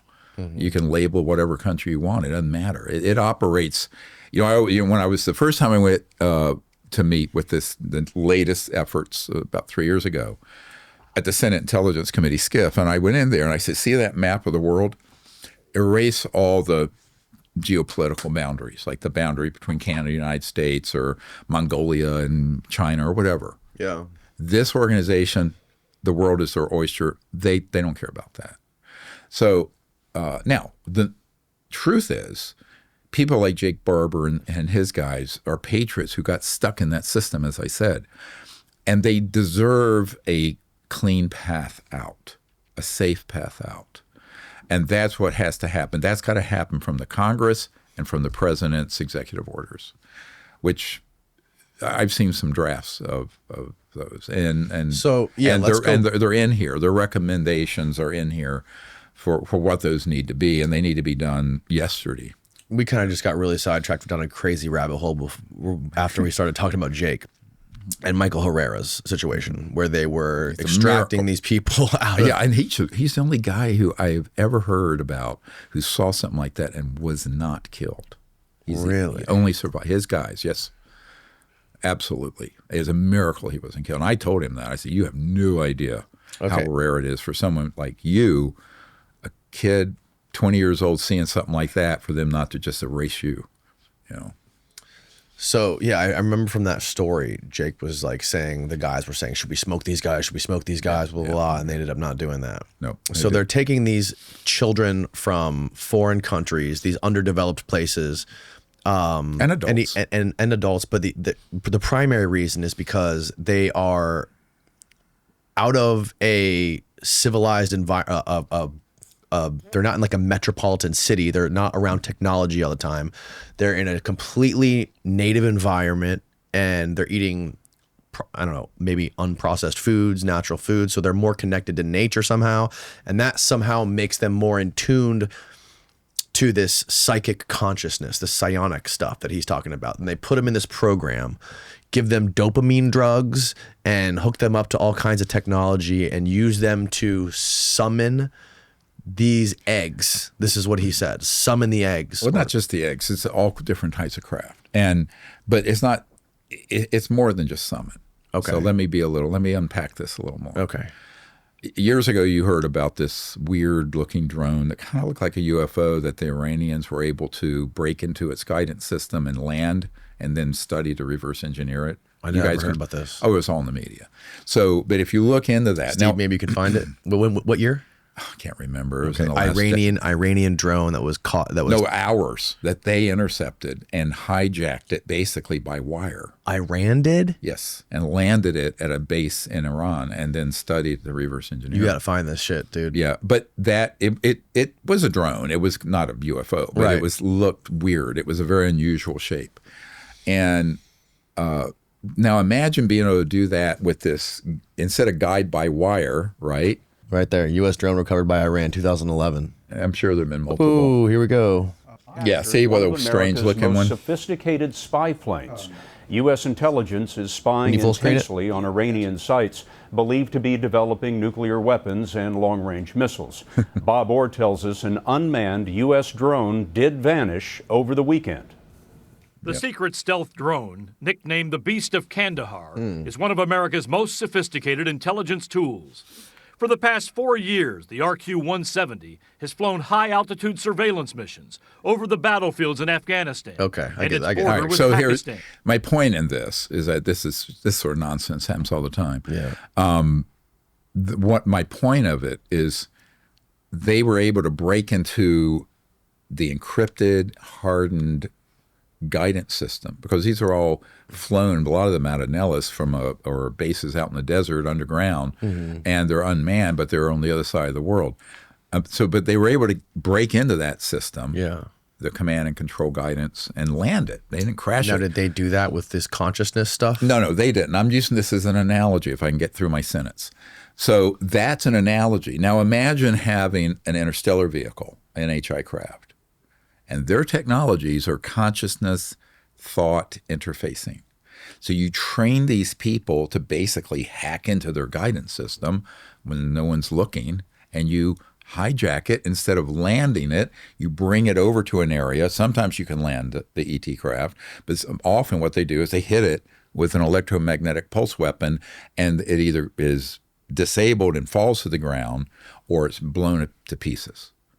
Now, what I was getting ready to tell you is that in these same areas, they'll put up a TFR, which is basically a temporary flight restriction area over an area of airspace. Mm-hmm.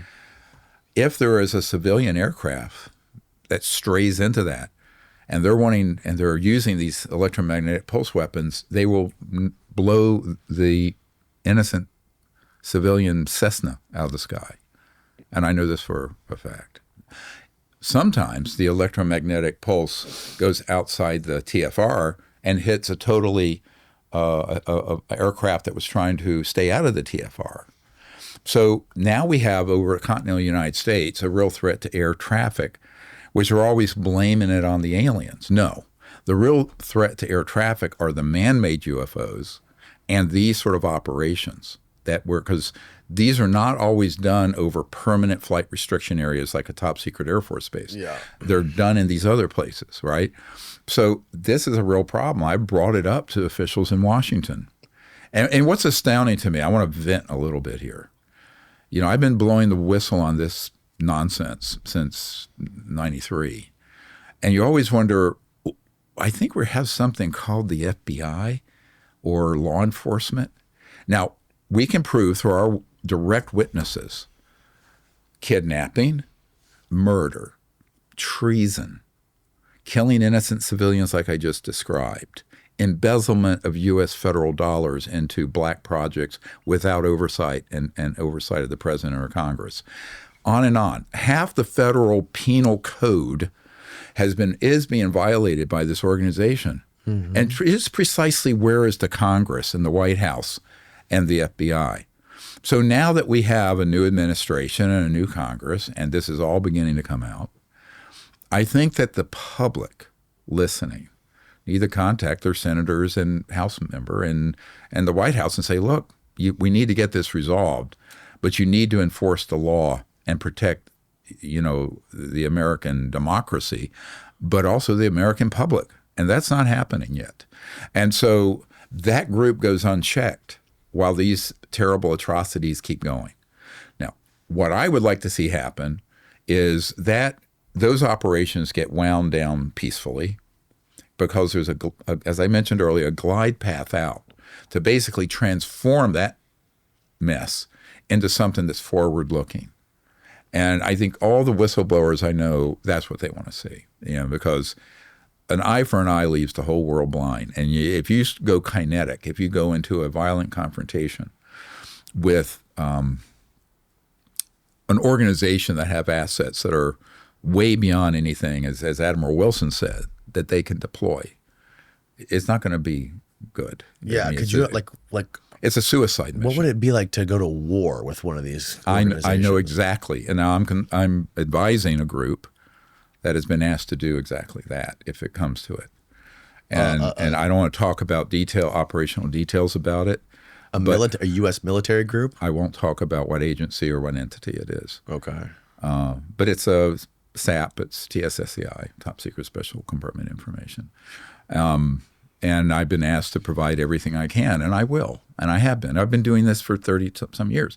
But now we have a critical mass of people who have details. I haven't even talked about some of the whistleblowers that are still behind the curtain that could be brought in and who know of multiple places. There was one gentleman who was about to come forward, and he got threatened, but he was read into 18 unacknowledged special access projects dealing with this. He had baseline clearance across 18 of them in a top secret Pentagon office. So we have people like that. They're living. They need to be protected. He's afraid of not only being killed, but his pension being erased because he signed an 80-year non-disclosure agreement that said that if he ever discussed any of this, that he would lose his freedom, but also his pension. And he's getting up in years. He has some war injuries. He's a hero. And I can't, what I never do is just shove someone like that out. Mm-hmm. I mean, I am a doctor, so if it's like a doctor-patient confidentiality. But at a certain point, the people who can protect people like him have a legal obligation. I will say that given what is in here, that the unredacted part, what people can get has some redacted, like this guy's name's redacted. Mm-hmm. But there is a dereliction of duty here if they don't deal with this. And I think the American public, they need to hear. I've had so many members of Congress and the Senate say, we really need to hear from our constituents on this, right? Now, people are so apathetic. They just think everything happens by itself. No, it doesn't. You got to create a movement. So I'm sort of an activist that way. You got to have people say, look, we want this resolved. We want this fixed yesterday. But we also want to bring out the technologies that would save the biosphere and eliminate poverty. Mm-hmm. So imagine, I don't think the things that are flying at 200,000 miles per hour should come out right now that are man-made, because that's a missile delivery system. You don't want every terrorist in Mogadishu having that to, boom, do something over downtown L.A. But the things that would sit on your table here and run this building from what's called the 0 point or quantum vacuum energy, that needs to come out. And that would then give us a civilization without pollution and without poverty within certainly your lifetime, maybe not mine because I'm almost 70 in June, but it would be an amazing leap forward. And so I think my 4 daughters and 12 grandkids would actually have a planet to live on instead of it just being ruined by these 1800s technologies we're using, So that is the big peace dividend. Let's call that the big peace dividend of this all coming out, Danny, is that imagine a civilization without pollution and where your energy needs are met without cost. Once you have be like a heat pump or something smaller, right, provide all the energy for your car or your business or your house and with no bill, no electric bill. The problem with that, and this is what Patrick David said the other day to me, he said, no one wants that to come out because there goes trillions of dollars in assets, right? All the public utilities don't need them. All the oil, gas, coal, nuclear power don't need them. Right. An electric plug-in car like a Tesla don't need it. Sure. So, well, you could use the electric motor part, but though 900 pounds of lithium-ion batteries, the idea is like don't need it. Right. Yeah. Conventional transportation and petroleum industries that prop up our economy are going to be all of a sudden irrelevant if we have some crazy 0-point anti-gravity technology. Well, again, the anti-gravity technology really can't come out right yet, but the other can and the should. 0-point energy. Yeah, the 0-point, what I call the station, basically a power plant that generates energy. But you don't want something that's flying at that kind of maneuverability in the hands of unstable, failed states and whatnot. Now, I always point out to people, the worst people in the world have that technology now because these are rogue shadow government operators that are doing all these terrible things. And I think they have more terrible things they're planning to do, which I don't want to go into. But I think we ain't seen nothing yet from that crowd.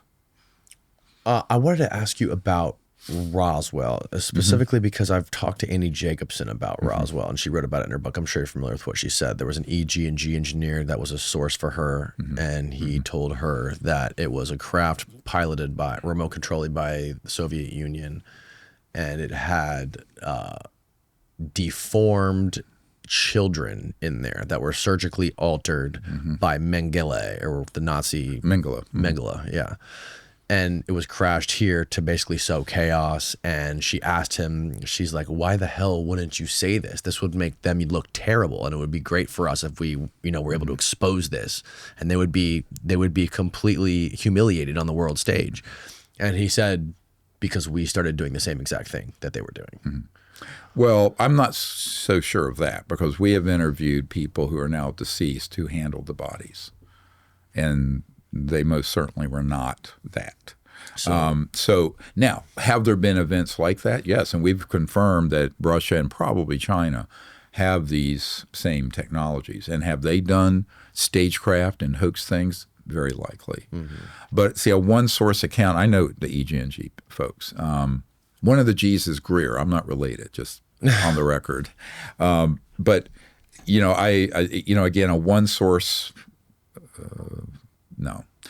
But, and if you look at the people who were there at the retrieval site of the one that was not blown to smithereens, that was no man-made object.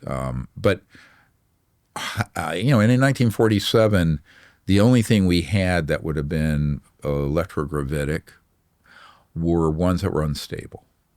So the what was called the disc that we brought over from Nazi Germany at the end of the war, that was not stable. And if you look at some of the old UFO home movies and you see it looks like they're like falling like a leaf like this, those are early man-made ones that didn't have the gyro, let's say, or the stable. They had not mastered the gravity control. That was 54, late 1954. So those craft would be very not that stable. But they were man-made. But if you look on the inside of them, like what's called the ARV that Brad Sorensen saw, and Mark McCandlish, who's passed away, illustrated for us and got the sort of good concept of the schematics. All the interior components, and this is late 50s, early 60s, were Mercury-era components when you looked at it. Now, it was electrogravitic. It had gone out into space before we landed on the moon. But it wasn't interstellar. And certainly, if it came to ground, it would be obvious it was man-made components, like right away. So I point out to people, one of the big confusions here is that, and it makes it easy once you understand there's the man-made and there's the non-human ET. But if you don't, and in here is a number of craft that are illustrated, and they're side by side where you see a man-made one versus an ET one. Yeah. But I will say, can I see that one? Well, I'd have to we'd be flipping around. But was Roswell man-made or was it ET? The one that's the famous case, and I think there may have been some cover cases that are mixed up. The 1945 White Sands event and that Roswell event were ET. There were, obviously, if you're out in that area, this is where you would be testing your prototype. So if we already had, remember, the Beefhill-Brown effect from the 1920s to 40s, and then we get the Nazi disc that was brought over by the billionaire Paul Mellon and General Patton and Allen Dulles, and it was a lot more advanced than anything we had in terms of gravity stability. So, and that's 45. So you can imagine in the 40s into the early 50s, there had been a number of these that would malfunction, go down. They wouldn't want people to know that we're working on that technology, and they would be love for people to think it was alien or ET. Right. So I think that, again, when you start getting into this sort of puzzle palace of information, disinformation, you have to first have a sort of a guidebook. And I liken this to being a doctor and having what we call differential diagnosis. So, someone comes in with chest pain.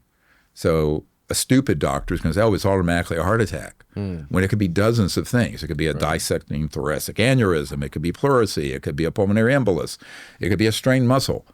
So I think what's happening with the UFO subculture, they try to make everything one thing, and it isn't. It's several things going on simultaneously and being mixed up deliberately by very masterful counterintelligence and disinformation folks. Yeah, and they're very good at it. I want to talk about the disinformation stuff and the Elizondo stuff, but I got to take a leak real quick, so we'll pause real quick. Yep, we'll be right back. Absolutely. All right, we're back. Sorry, I can't let. I gotta ask you that again. We were just talking about the quiet zone in West Virginia and how you do the CE5 protocols, and you said you let the ETs know that the Earth is armed. Right. One of the protocols, if you get the app, it's CE5 Contact app. Anybody can get it. In part of the training, and when we're doing these sort of remote viewing contact, we let them know that they should only appear in any way that is safe and appropriate for that time, place, and group, and that the Earth has a lot of systems that can pick them up when they come out of, let's call it, trans-dimensional space-time into 3D. So if you're let's say you're an ET craft, you could be totally invisible to all sensors because you can shift, let's say, the resonant frequency of that whole craft and everyone. I can shift out of this dimension into a very higher frequency. So it's not 3D, but then it can pop into 3D. This is why people see them materialize and dematerialize.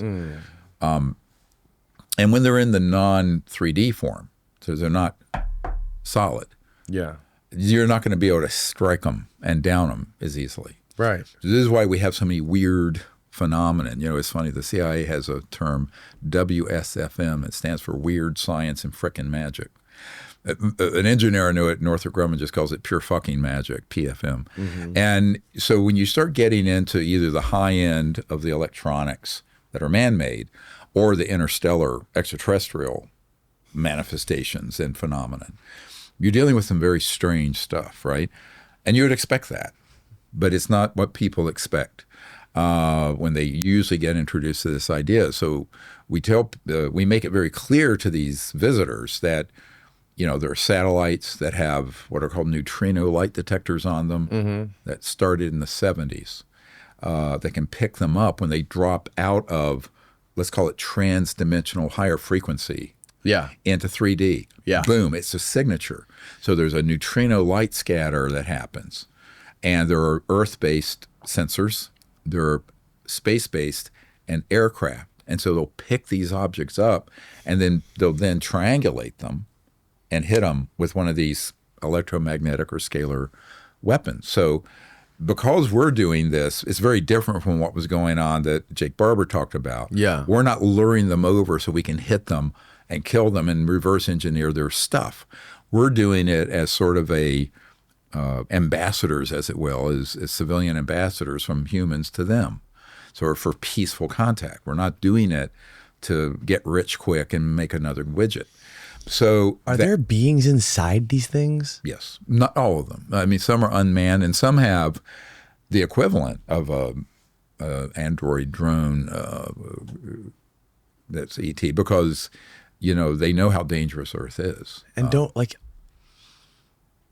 My brain just thinks like, wouldn't these beings that are so advanced, transdimensional ETs, don't they have better things to do than to interface with a couple people that are meditating in the middle of nowhere? No, they don't, because if they're assigned to do something about the situation here, they need a point of contact, right?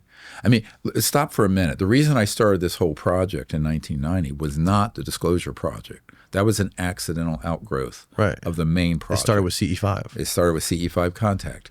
And the reason for that was that I realized that it was either in complete denial, our society, our media, or most people in the government, or we were targeting them and killing them. There was no one on the earth setting up, let's call it, a peaceful outreach that would be, let's just say, an ambassador level where you're just willing to be someone who does this out of goodwill to establish the beginnings of a relationship between humans and these other civilizations. And I realized no one was doing that. And so that's why I started this whole organization in 1990. It was not to do the Disclosure Project. I kind of got dragged kicking and screaming into that once I realized that, like most people, they think that the president and the Congress are in control of all these covert programs and they know what's going on. When I realized that how dangerous this organization is that had gone completely off the leash of any oversight, that's when I started doing the Disclosure Project. But that's not what I was mainly interested in. But you have to warn these transdimensional ETs that they have to be careful for people beaming them out of the sky. Right? We just do it as just a reminder, because we don't want to be responsible for the loss of life, whether it be human or ET. So, I'm a doctor, so above all, do no harm, right? I mean, the saying that doctors are supposed to live up to. So we don't want to set up a situation, and so it's not to say we think they're not monitoring this. It's just to remind them, and also don't be so willing to do something in this dimension because we're wanting this, right? Because humans are really wanting the ones that come on these events with me. They really want to make there are a lot of people who are very pure-hearted about it. They're not all just jerks, right, out there. We have wonderful people, millions of people who have been doing CE5 now. I mean, William Shatner got it and then went up in that space thing, and all these people. And so what we're wanting to do is show these civilizations there's another side of humanity that isn't a warmongering bunch of jerks wanting to blow them out of the sky, right? Mm-hmm. But who is doing that? The State Department, the UN? No.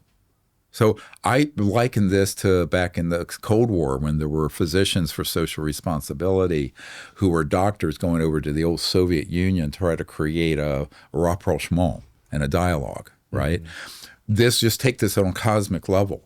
So where there should be humans reaching out to these civilizations for not some ulterior motive to get their goodies and get rich or turn them into a weapon system or blow them out of the sky, but because there's an opportunity coming up for humans to be part of a larger cosmic family or whatever you want to call it.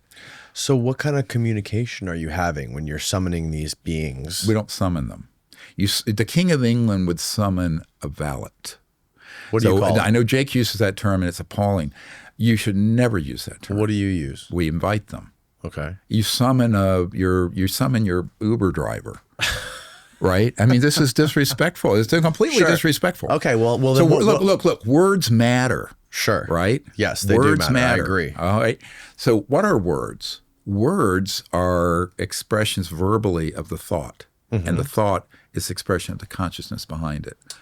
So we do not call or summon them. We invite them with a sense of the equality that exists between all intelligent life. In other words, even if they're very different from us, they may have much higher IQs, more advanced technologically, but at the level of what Erwin Schrödinger talked about, the singularity of mind, of consciousness, and that's a universal constant.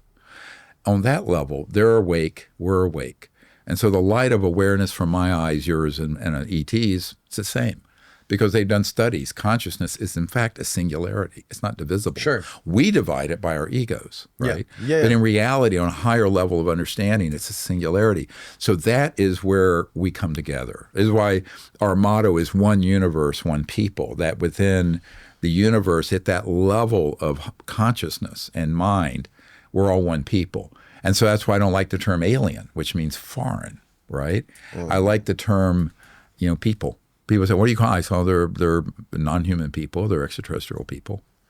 Now, the trick here, and this is where it gets very complicated for some people, is that a lot of people will do something like that, and they'll bump into something from another dimension, right?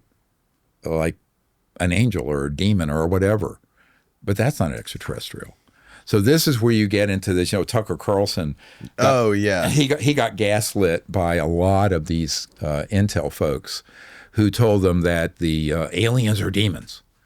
Well, the reason he was gaslit was because they were preying on his valid, Christian beliefs. I'm not questioning that at all. But this sort of cosmology that is known within many traditional circles, they wanted to conflate that with alien. And it's easy to do because that is another special operations capability, and that is to use very powerful electromagnetic systems to create phenomenon like you see at Skinwalker or Bradshaw Ranch. We know how they're doing it. I know who's doing it. I know what the electronics are. Now, there's an innate phenomenon that was there, but then both sites were taken over by covert human black operations.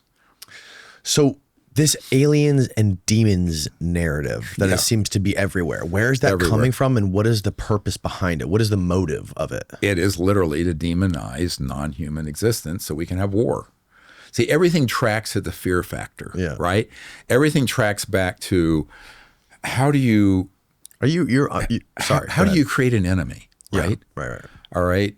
So if you're wanting to aggrandize the military-industrial super complex on a international level, the card that has to be eventually played, which is what Werner von Braun warned about, will be this alien threat card. And so you can do it in a lot of ways. If you're talking to someone who's religious, relate it to demons. If you're talking to someone who's conventional geopolitical, they're a national security threat or air safety threat. Right. If you want to relate it, whatever it is, so they have scripts and narratives to sort of affect. And what they do is they do an analysis of your own psychology and belief system, and they target it. So, it was interesting when I was at the Vatican. There's years a flavor of psyop for everyone. Yes, and it's curated. It's tailored for that. You're at the Vatican? And I was at the Vatican some years ago when Pope John Paul was the Pope. I met with Monsignor Balducci. You may have heard of him. He was a senior theologian to the Pope, and very interested in this issue of the ETs and UFOs. And ironically, he was also a demonologist at the Vatican. I just had an exorcist in here a couple days ago. Yeah, I mean, it was interesting. And of course, not my cup of tea. I mean, whatever fires your rockets. But I was at his apartments overlooking, St. Peter's. Yeah. And he's turned to me, he says, neither demons nor angels require flying saucers. And it was such a quaint, succinct way of putting it. And I go, yeah, of course. So he was talking about all this disinformation and fear-mongering, because that's how you control a populace. You have to create fear and a narrative, and then you get people to buy into it. Two things. One, have you seen the shit Chris Bledsoe does with the orbs? I've heard of it. I'm not that familiar with it. I know summons orbs. Summons a bad word. He invites the orbs. Yes, but he's also been intercepted by Jim Semivan, who's a CIA operative. Exactly. And others. This is another thing. This is crazy. There's so many layers to this. I know. Right? I know that he has been. The crazy thing about this guy is I had him on the podcast over a year ago, and he is somehow able to invite these orbs, which I've personally witnessed with him on the beach a mile away from here. Me and Steve both. We filmed it. I have the video. It's real, but at the same time, there's CIA, NRO, NASA people coming and visiting him and befriending him and going to his kids' baseball game or football games. Yep, I know. And literally, it is almost exactly like the Paul Bennowitz story. I agree. And here's the problem. Anything that is of an extraterrestrial phenomenon can be simulated by these covert humans. And so all of it, the orbs, the craft, all manner of phenomenon. So people are grossly underestimating covert human capabilities, which is why we go out, and when we're doing CE5 contact with a high index of suspicion and skepticism, it's like, is that ET or is that stagecraft? Because I know in great detail what those capabilities are. So when and so someone who hasn't studied that, and I have the advantage of having debriefed nearly 1,000 of these whistleblowers who have been in corporation. So, but I think this is why I'm trying to share this with the public as succinctly as I can, even though it's a complicated, what my Marine buddies call a clusterfuck of stuff. But it's something that really needs to be unpacked and understood so that people aren't tricked, right? So so any event that happens, I always go, well, you have to have it in your differential diagnosis or in your comparison. Was it something from another dimension that's not extraterrestrial, or a man-made, or a little more complicated subset, man-made extra-dimensional, where you could set up a stimulation by a man-made electronic system that, let's just say, tickles some other dimension and brings something into this dimension. Humans can do that. Human covert physicists that I've worked with have done that. So how do you explain this guy being able to bring these light balls around him and bring them around? And like I was sat on the beach with him and his daughter for like 2 hours. I mean, Steve saw this thing that was not a plane it came out of the horizon. Right. Went that way, went back that way, and then just fizzled out into nowhere. Right. And he posts these all over his Instagram all the time. Like I know. Like I understand. I don't know. See, I haven't been with him to be able to discern. Yeah. It's like the old commercial. Is it real or is it Memorex? Back when they were Memorex tapes. Is it endogenous ET? In other words, original ET, or is it originating from somebody piggybacking on him, right, or using that? I don't know, and so I don't know the gentleman. I'm just saying, have you ever heard anything similar to that? Oh, sure. We've had in fact. I was up on our land in Virginia, near Hot Springs, Virginia. I believe it was October or November, and we were up at about 3,000 feet. And I was there. We had a buddy, and we made a campfire, and I was doing a little meditation, and there were exactly what you described, about 15 or 20 of them that emerged and came over and below the crest in about a 40-minute period or 40-minute period. There were more than a dozen. And I'm like, okay, I'm going, oh my God, and they just kept going.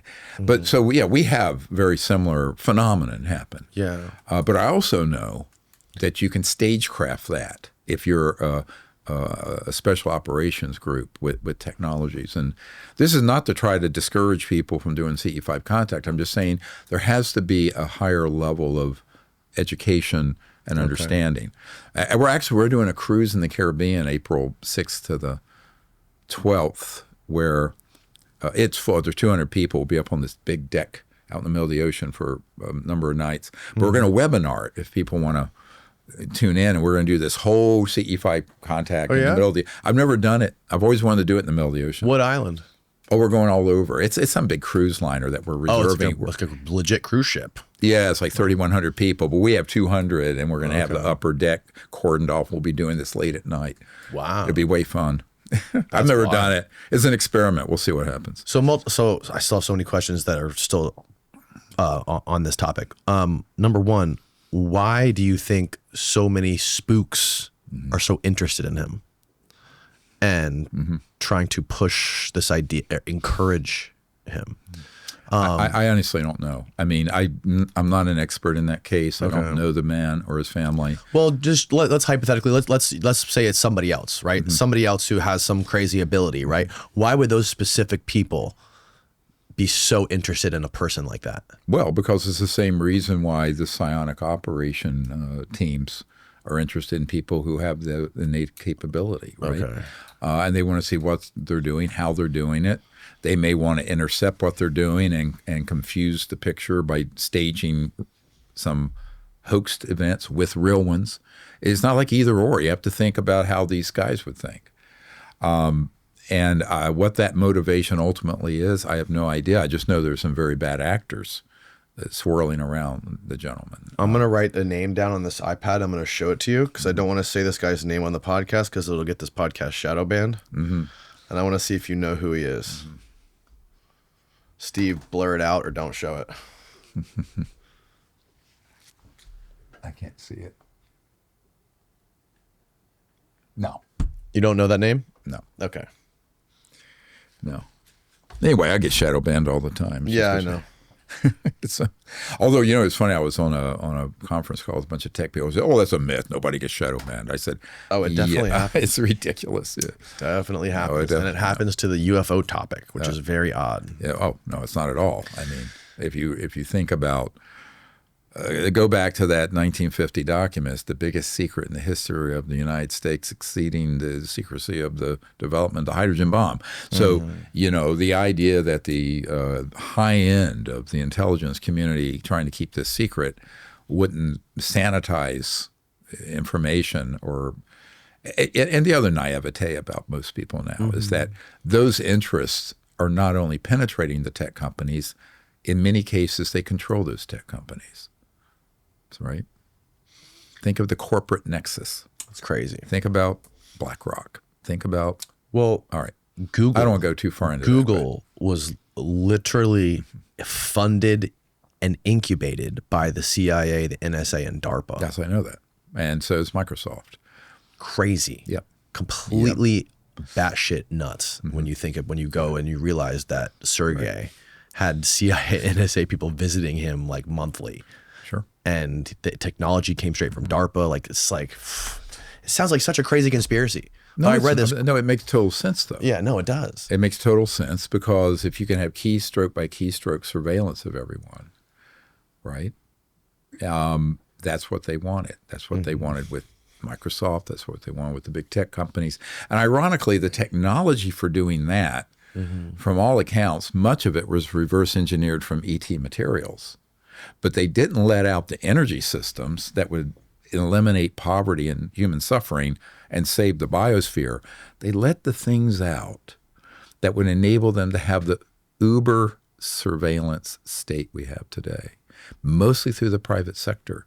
And, if people said the government were doing these things, but instead you click on an I agree on all your tech platforms and you're giving the corporate titans who are interfacing with the intelligence community, carte blanche to everything you're doing. It's like a cutout. It is a cutout. Yeah. Yeah. It's to anyone who really analyzes this, it's obvious. And that's another question about, our freedoms and privacy and much of the constitutional protections. Right. And I keep coming back to that because whether it's here or anywhere else in the world, if we don't have the rule of law, then we're in the jungle. And on this issue that then has sort of infiltrated many other sectors of our society, we don't have freedom and the rule of law. And I always tell people, they brag about us having a free market economy. I go, oh, really? When the most important breakthroughs of the last 100 years in science and technology that would completely turn this planet into a paradise with free energy and all kinds of technologies have been ruthlessly suppressed up to and including killing people, right? No, we don't have a free market. We have a managed economy. Right. But so what the public needs to understand is we need to evolve out of that 100 years of nonsense and to this whole transformative new golden age.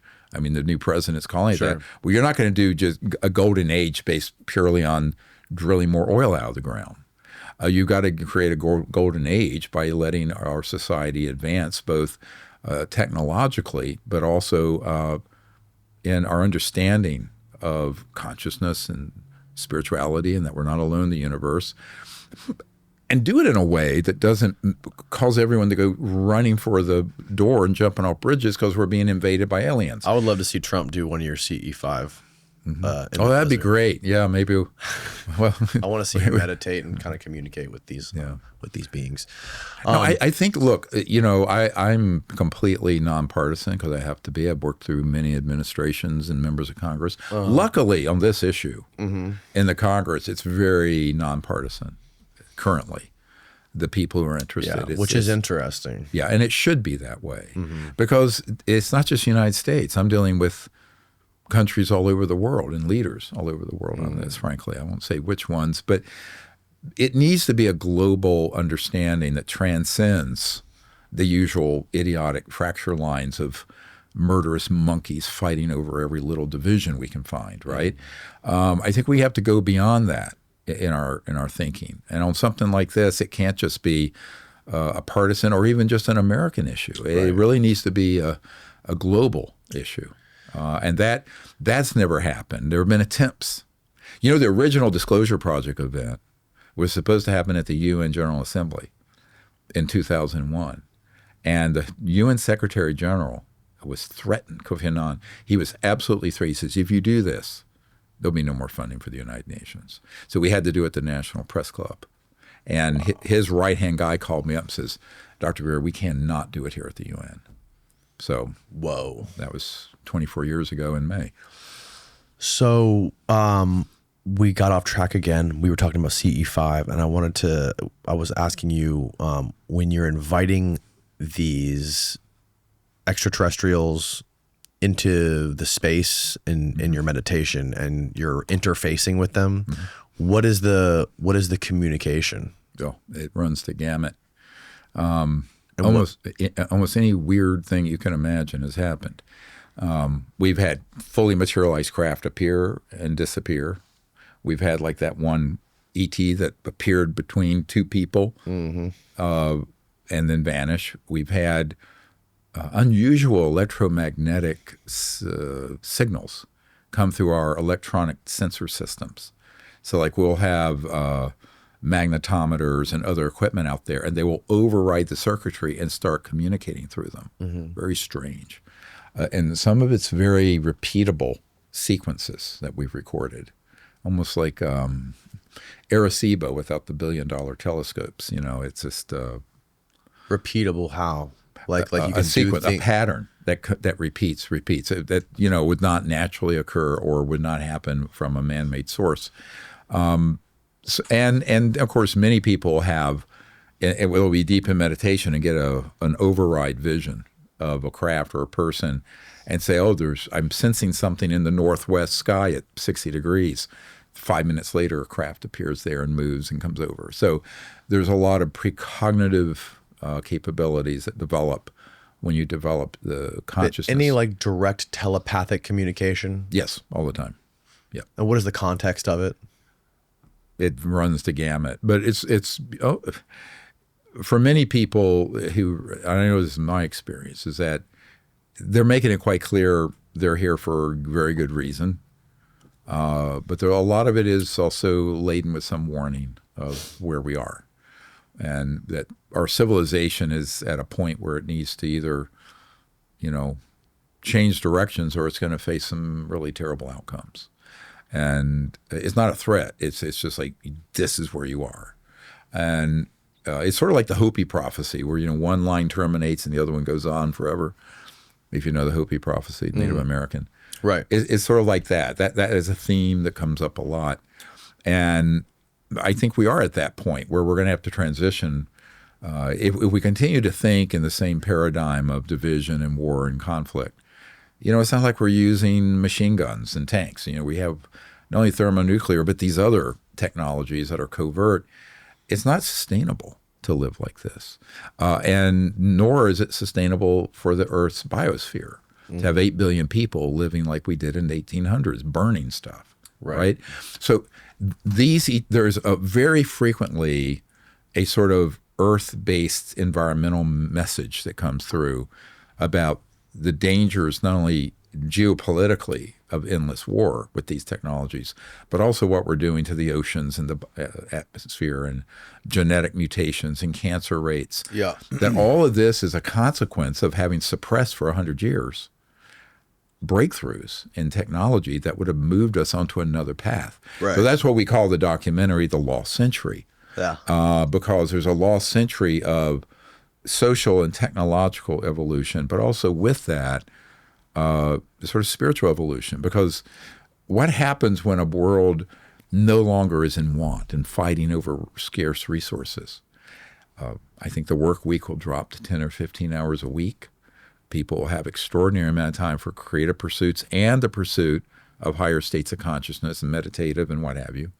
Hopefully not everyone's spending all their time on YouTube looking at kitty cats playing the piano, but that might happen too. But I think there's two main drivers. There's fear of death, and I think there's sex. I think those are the two main drivers of our civilization, the way we're going right now. There's a great quote from this show Westworld, where he's saying the human intellect is like peacock feathers. The human psyche is like peacock feathers. It's an elaborate mating call. Everything from the Mona Lisa to the Eiffel Tower to the Brooklyn Bridge, the Statue of David. All it is an elaborate mating call. Some of the best creations and pieces of artwork in human history, and that's sort of what drives our innovation and our part of it, our drive to make more money, to get better things, to drive a nicer car, to have a bigger house. And it seems like if we didn't have that, if we were genderless and we didn't fuck each other to reproduce, then maybe we would be on a different trajectory. Well, I don't think it's either or either. I mean, I think you can have a body and a planet that's physical and also pursue higher states of consciousness and spirituality. I don't think the asceticism is the way. I don't think you deny the one, but you add to that a higher conscious understanding and spirituality. And I think that is the balance. There's sort of like these inherent tensions and contradictions that exist in the modern era and has for many, many times. But one of the features you mentioned earlier of the P3 or psionic operators, when you mentioned that some of these areas that we would call primitive, but they're living more in touch with nature, have this innate ability, it harkens back to the Aboriginals in Australia that had what was called dream time. And they would literally have lucid dreams at night, communicate with each other, and have meetups with no telephones or smoke signals or anything. And so in many civilizations that we would dismiss as primitive, that was just part of the natural order. Western civilization coming into science and through the scientific revolution, and also rejecting the superstitions and excesses of the Middle Ages and whatnot, sort of threw the baby out with the bathwater. So I see a time where we'll go forward as a high-tech civilization, but at the same time an increasingly conscious and enlightened civilization, both. And I think that's the sort of balance where you become a very advanced civilization because primacy is with your conscious evolution. The world is as you are, as it says in the Vedas. The world we see is a reflection of what our level of consciousness and thoughts are. And so I think that can evolve. There's no reason why we have to be stuck in the current state of things. Now, change is difficult. Most people don't like change or adventures. I love adventures and change, but it's something that if we stay, it's like the old Chinese saying, unless we change directions, we're likely to end up where we're going. And I say, look, where are we going? going to hell in a handbasket right now, not just geopolitically, but in terms of tensions and wars, but also with the earth and the environment and poverty. Do you know the Economist last couple of years ago had an article, 3 billion people on Earth don't even have energy to cook their food. So they're cutting out the brush and making deserts appear and cutting down the rainforest. 3 billion of the 8 billion. So there's no way to have a peaceful world or a just world with the zero-sum game of the current energy system. This becomes very clear. But as Patrick David told me the other day, if you bring these out, there are so many powerful interests. You're talking about hundreds of trillions of dollars in aggregate impact. So, and that was the mistake of 100 years ago. If these technologies had been brought out when there were only 2.5 billion people on the earth, and very few of those people had electricity and cars, it would have been a natural evolution. Now, we're either headed towards a very bad situation globally, geopolitically and environmentally, geophysically, or we have to bring these out, which will be admittedly very disruptive. Talk about a disruptive technology. So how do we do that? Well, it's going to have to be very smart and very managed. And so these are the complexities that, to be honest with you, world leaders and the president and the National Security Council need to be discussing urgently.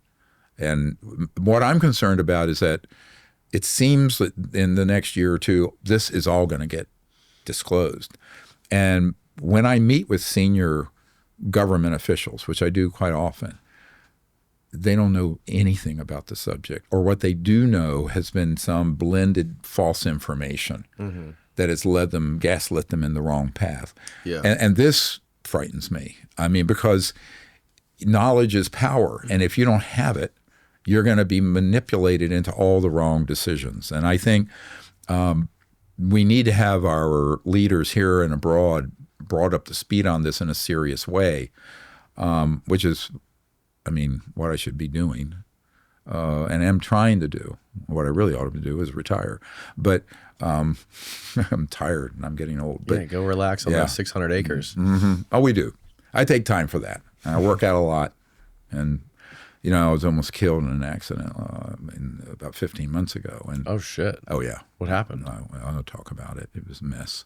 Someone saw through the seat on my bicycle, mountain bike, and it snapped off. And my left leg came off. My left foot came off. The bones were in the air. This shoulder was ripped off. My abdomen split open. I had 4 surgeries. What? Oh, yeah. I even believe the things I've had happen to me. Holy shit. It was bad. It was the worst I've had. And, in the 90s, I had 3 people on my team killed. 2 by electronically induced cancers, and the former CIA director, Bill Colby, who was going to help us bring these energy technologies out. They just wet worked him in the river south of D.C., made it look like an accident. So, this is serious stuff. They literally tried to kill you on your bike. Oh, I think it was more of a speed bump, slow me down. It was 3 weeks after I got back from the black site in the chopper, where I filmed the underground opening. Yeah. Where some of the Lockheed objects come up from an underground facility and are tested. And I handed that over to the Senate Intelligence You got to be so paranoid, man. No, I'm not. Not at all. No. All these people that you've worked with have been whacked? No. Your paranoid implies that you'd be afraid of all this. But I think the saving grace, even though I was raised an agnostic atheist, of having had that near-death experience when I was 17. Not afraid of death? I'm not afraid of that because now I don't like being tortured. I don't want to be injured. I don't want to have a life of misery, which is what they've made my life a miserable thing. But no, being without this, physical body and being in the worlds of the conscious light that I experienced. No, that's a beautiful thing. I don't have a death wish, but I'm also not afraid. It's sort of like the old Shambhala warriors of old, where they were spirit warriors. Why haven't they? I would imagine, like, all this stuff that you're doing, and you've been doing this for so freaking long. Yeah. I can't believe they haven't tried to take you out yet. Well, other than the bicycle incident. Oh, I've had other things. I had metastatic malignant melanoma at the same month that a member of Congress and my right-hand assistant got cancers. I almost died. That was in 96, 7, something like that. But, yeah. I think Colby was killed, 95, 96. Bill Colby, the CIA director. But How was he killed? well, he allegedly was out canoeing on a Yeah, I've heard range this line, story. but his son thought he committed suicide. But he was working with a colonel and with a member of my team to hand over one of these 0-point quantum generators with about $50 million in seed money so we could get it out, open source it, and get it out to the public. And the week he was going to meet with a member of my board, they found him floating down the Potomac.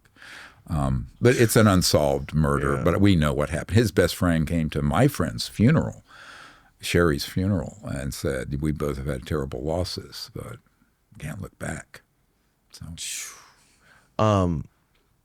Going back to the angels and demons stuff, have you heard of the Virginia, Brazil incident? Yes, I have. That thing smelled like sulfur.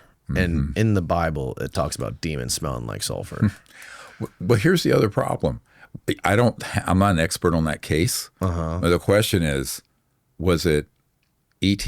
Was it human induced? Or was it from another dimension? And have you ever seen anything like that? You know all about the alien species, right? You know all about the catalog. The guy said there's 69 different ones. Oh yeah, and our team has had experiences with a huge variety. And you've never seen anything like that one with the red eyes, the Virginia one. No. And one of the questions I always have is, given what I know about what human electromagnetic field experimentation is done. There's a physicist I'm working with. He's down near the Redstone Arsenal, Huntsville Space Flight Center, Marshall Space Flight Center. He has his own skiff I've been in, and his lower level of his house is also a skiff, a secure compartment information facility. And I mean, these guys have created like toroidal electromagnetic systems where they will tap into the ninth ring of hell or whatever, and some creature will be 3D running around the lab. What? And it sounds absolutely batshit crazy, and it is, but it's true. So whatever you can imagine, Ben Rich, the week he died, was talking to a friend of mine, Jim Goodall, who's a well-known aerospace historian, and said, and Jim was pushing on this issue about what Lockheed Skunk Works had. He said, well, anything you can imagine that you've seen on Star Trek, we've already done at the Lockheed Skunk Works, and it's not at Area 51. It's out in the desert underground. And that is true. And I've been over that facility. I mean, not long ago, right before I was critically injured. But so there are people who have surfaced describing some of those. Well, what does that mean? It means that the capabilities of this covert human group could stage anything. And this is why people say, well, you're the biggest skeptic I ever heard. You don't believe that. I said, well, I'm not saying there aren't genuine extraterrestrial, non-human intelligence, but there's all this other stuff. And all this other stuff gets really complicated. And it makes sense once you unpack 70 or 80 years of super advanced engineering and science and technology from studying this area of physics. And one of the big mistakes everyone makes is they don't give enough credit to the genius of the people who worked on those programs. Like this gentleman I just referred to, he's redacted in what we're making available to the public, but he's not redacted for some other folks. Highest IQ, one of the highest IQs of anyone I've ever met on Earth. And what I have found is that people of very high capabilities, they're tapped either right out of college or in high school even, and brought in because they have such amazing aptitude. And there is a process for screening for that. And it's a real process. And they're looking for people with extraordinary talents and IQs and abilities. So I always tell people the smartest people I've ever met are not at Harvard, MIT, or Caltech, or whatever. They're in covert operations and corporate and some government. And those guys are amazingly brilliant. And they're highly incentivized to study this and figure out different applications. And I think people grossly underestimate that. And because they underestimate it, they're constantly being deceived and tricked by human phenomenon, human events, and weird stuff, and thinking it's something it isn't. And that's what happened with the Skinwalker Ranch. There was an innate phenomenon there. I don't think it was extraterrestrial. I think it was extra-dimensional. And a bunch of guys operating with Robert Bigelow and the intelligence community set up some electronics that ran the rancher off. So they forcibly bought it virtually. And then they set up all these weird electromagnetic phenomenon there. And I know how they did it. And I have someone who was embedded in that team who's described it. Same thing with the Bradshaw Ranch near Sedona. Recently there was someone who works with Elizondo on a podcast talking about, that's an alien, but I've had my people scouted out. There are guys all dressed in black down below a hill, and it's a complete black site. I don't know if it's CIA or corporate, but so this happens all the time. If you have an area that has an innate, some would say a portal, but an innate phenomenon going on, those will get taken over and turn into a black site that's human, and then the public gets gaslit and deceived about all the phenomenon there. So it's more trickery. You're saying that they will deliberately use their tricks to make it seem like there's some crazy fuckery going on there, and it's some sort of interdimensional portals with witches and all this stuff. And then that will force the ranchers to flee, and they can buy it. Terrifying. And they can keep doing that stuff. They ran off the people who owned the Bradshaw Ranch. Same thing with Skinwalker. Now there's a new owner. I don't know him, but I knew the people who got it after the rancher was terrified and run off. And they can do things through normal electric wires, power lines that they can put a signal down, and all of a sudden some creepy thing happens, and apparition appear and disappear. This is the high end of what we call the stagecraft or tradecraft. Stagecraft. Yeah, staging things. And one of the problems with ufology and with this whole subject is that you really can't begin to even make a judgment call on what you're looking at unless you unpack what the human capabilities are. And then you can begin to put it into the categories and get some discernment. But it's a very difficult thing to do. And, in 1991, I was at a conference, and a CIA guy, old guy, he looked like the cigarette man in what's that show, X-Files, because some of those episodes they took from my early work. And we were walking along, and he said, let's walk along the beach. And he said, look, the truth is so much stranger than any fiction. We can sell the fiction and people will believe it. But if you tell people the truth, they won't believe it. And it's less believable than the fiction. And it is. Yeah. So that's been a real conundrum. Fiction has to make sense. Truth doesn't. Yeah, exactly. And the truth on this is such a tangled web. And it's been done deliberately because it has the ability to then confuse the picture, but also create this specter of fear where the long-term goals can be fulfilled. My concern is that disclosure, I wrote a paper in 1999 called, it's on our website, When Disclosure Serves Secrecy, meaning the secret government operations. And if this issue gets disclosed the way it currently is on track to be, it'll be a war of the worlds, panic in the aisle.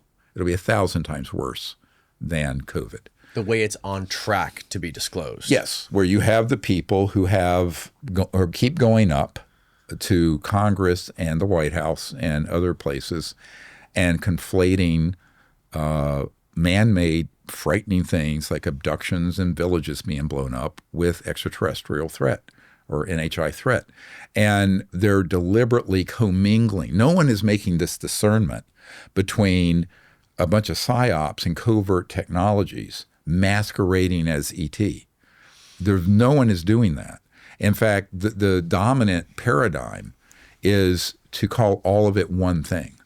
And in that calling it one thing it makes people conclude there is a threat and we need to fight it. So let's go to DEFCON 1. Let's go to Independence Day, the movie. Let's go to War of the Worlds. So I think this manipulation is 99% of what people hear. And I don't really, honestly, right now, if you were to put me under sodium truth serum, I don't. We got some. Do you? Oh, good. Go for Steve, lock the doors. All right. I really don't see that right now, as things stand as of this moment, that there is a critical mass of people who are able to come forward and not be captured, let's call it, by that narrative, trapped by that narrative. Now, it even gets more spooky when you start dealing with senior people in government who have not been read into this, who are brand new to this, and we'll go in with information, and then right after us will be a disinformation team that goes in. Yeah. Like clockwork. So, and I'm a private civilian, and those people go in with credentials from the Pentagon, right? Or some intelligence agency. So, it's daunting, but I don't think we should give up on getting the truth out and exposing the lies and the cover up, but also the trickery. But I don't see right now there's a lot of bandwidth, let's just say. So you were alluding to earlier when you were mentioning Elizondo. He is behind this whole threat narrative. It's mixed. I mean, he's actually evolving a little bit off of that because he needs to, and that's been exposed. But I think one of the reason he initially emerged was to be sure that 2 or 3 major false narratives came out. One was, we don't have anything that's man-made that could be this, when 80% of what people are saying are man-made, covert. Okay, that was one message. The other was that it's a threat to the national security, which it is, but not from out there in space. It's the threat. It's within. I mean, got it. Right? But he was the rogue organization. The rogue secret government organization is the threat. It's treasonous, it's traitorous, it's murderous, it's unconstitutional, it's criminal. So that narrative it is to say what I just described, when disclosure serves secrecy. Yes, this is real. It's all coming out. The UFOs are real, which everybody's known forever. But they're a threat. And we don't have anything that can fly like that. Now, luckily, in the last 2 or 3 years... Does Elizondo say that we don't have anything like this? Yes, he did initially. Not anymore. Not anymore. And neither is Grush, and neither is Fravor and others. But that was something that I was forcefully in the public saying that is a falsehood. And I would go to senators and congressmen and say, no, that is wrong. And that is a lie, and a damnable lie. Because if you believe that, then a priori, you have to think that all the horrible things that have happened have also been at the hands of the ETs, when they've been at the hands of a CIA special operations team, right? Or SOs, special operators. Right. So I think that was the thing that concerned me the most. Now, I'm hoping, I don't have any grievance against any individual, honestly. I mean, mostly I don't know them. I'm more concerned about the human future and human consciousness being polluted with a false narrative that leads us into this dystopian future of endless war and expanded war into space and all this stuff. Mm-hmm. Because that's how you get to Armageddon. That's how you get to a catastrophic conclusion. So that's my big concern. And I think this is why I don't care who you are. I'm going to speak the truth about it. There's an old saying, I speak the truth whether it gives you counsel or offense. So that's the ER doc in me. If you got a brain tumor, I'm not going to tell you have a migraine. Right. So that's just me. But, and it makes me very controversial and very unlikable, which I don't care. I'm not running for mayor of crazy town ufology either, by the way. So I couldn't care about that. Sure. I care about what the truth is, but also how the truth is articulated that doesn't result in some just furtherance of the agenda of the secret group. Because what would be, this is their dream, is to let this come out and pivot the whole world onto a path of needing Big Brother to run endless war and offensive and defensive operations against NHI, right? That's been the plan. And I, right now, I will say that the weight of the thrust of how this is being brought forward, if you look at media reports, social media, that is the thrust of what's happening. We're trying to bend the curve towards something truthful, but also a positive outcome for humanity and for the United States, because the United States is the crown jewel in these covert secret programs. And many of our big corporations are tied into these in a compartmented special projects divisions, and a lot of them. So I think we have to figure out how to do this, but this needs to come out where it's. And I basically in here there's you're going to laugh. It's a draft speech for the president or other world leaders to give that I've written. Why would I laugh about that? Because people go, really? It's kind of. I said, but it has to be this coming out. You cannot speak about this with, well, let's just blow them out of the sky, right? That kind of thing. So, this is dangerous. The kind of talk that attends the disclosure discussions it leads to a catastrophic outcome for the Earth and humanity. Mm-hmm. And there's one other risk that's a little bit more ominous, and that is there are 3 different people I'm working with that don't know each other that have been in communication centers, where somehow they have intercepted communications from NHI. From extraterrestrials. Yeah. That they're getting quite fed up with the fact that we are taking their technologies and using it against them, and that has reached a point where we are a threat, not just to ourselves, but to out there. So people are grossly underestimating how those covert programs are threatening Earth, because not that these civilizations are hostile, but they certainly are not going to let a rogue group of psychopaths threaten other worlds.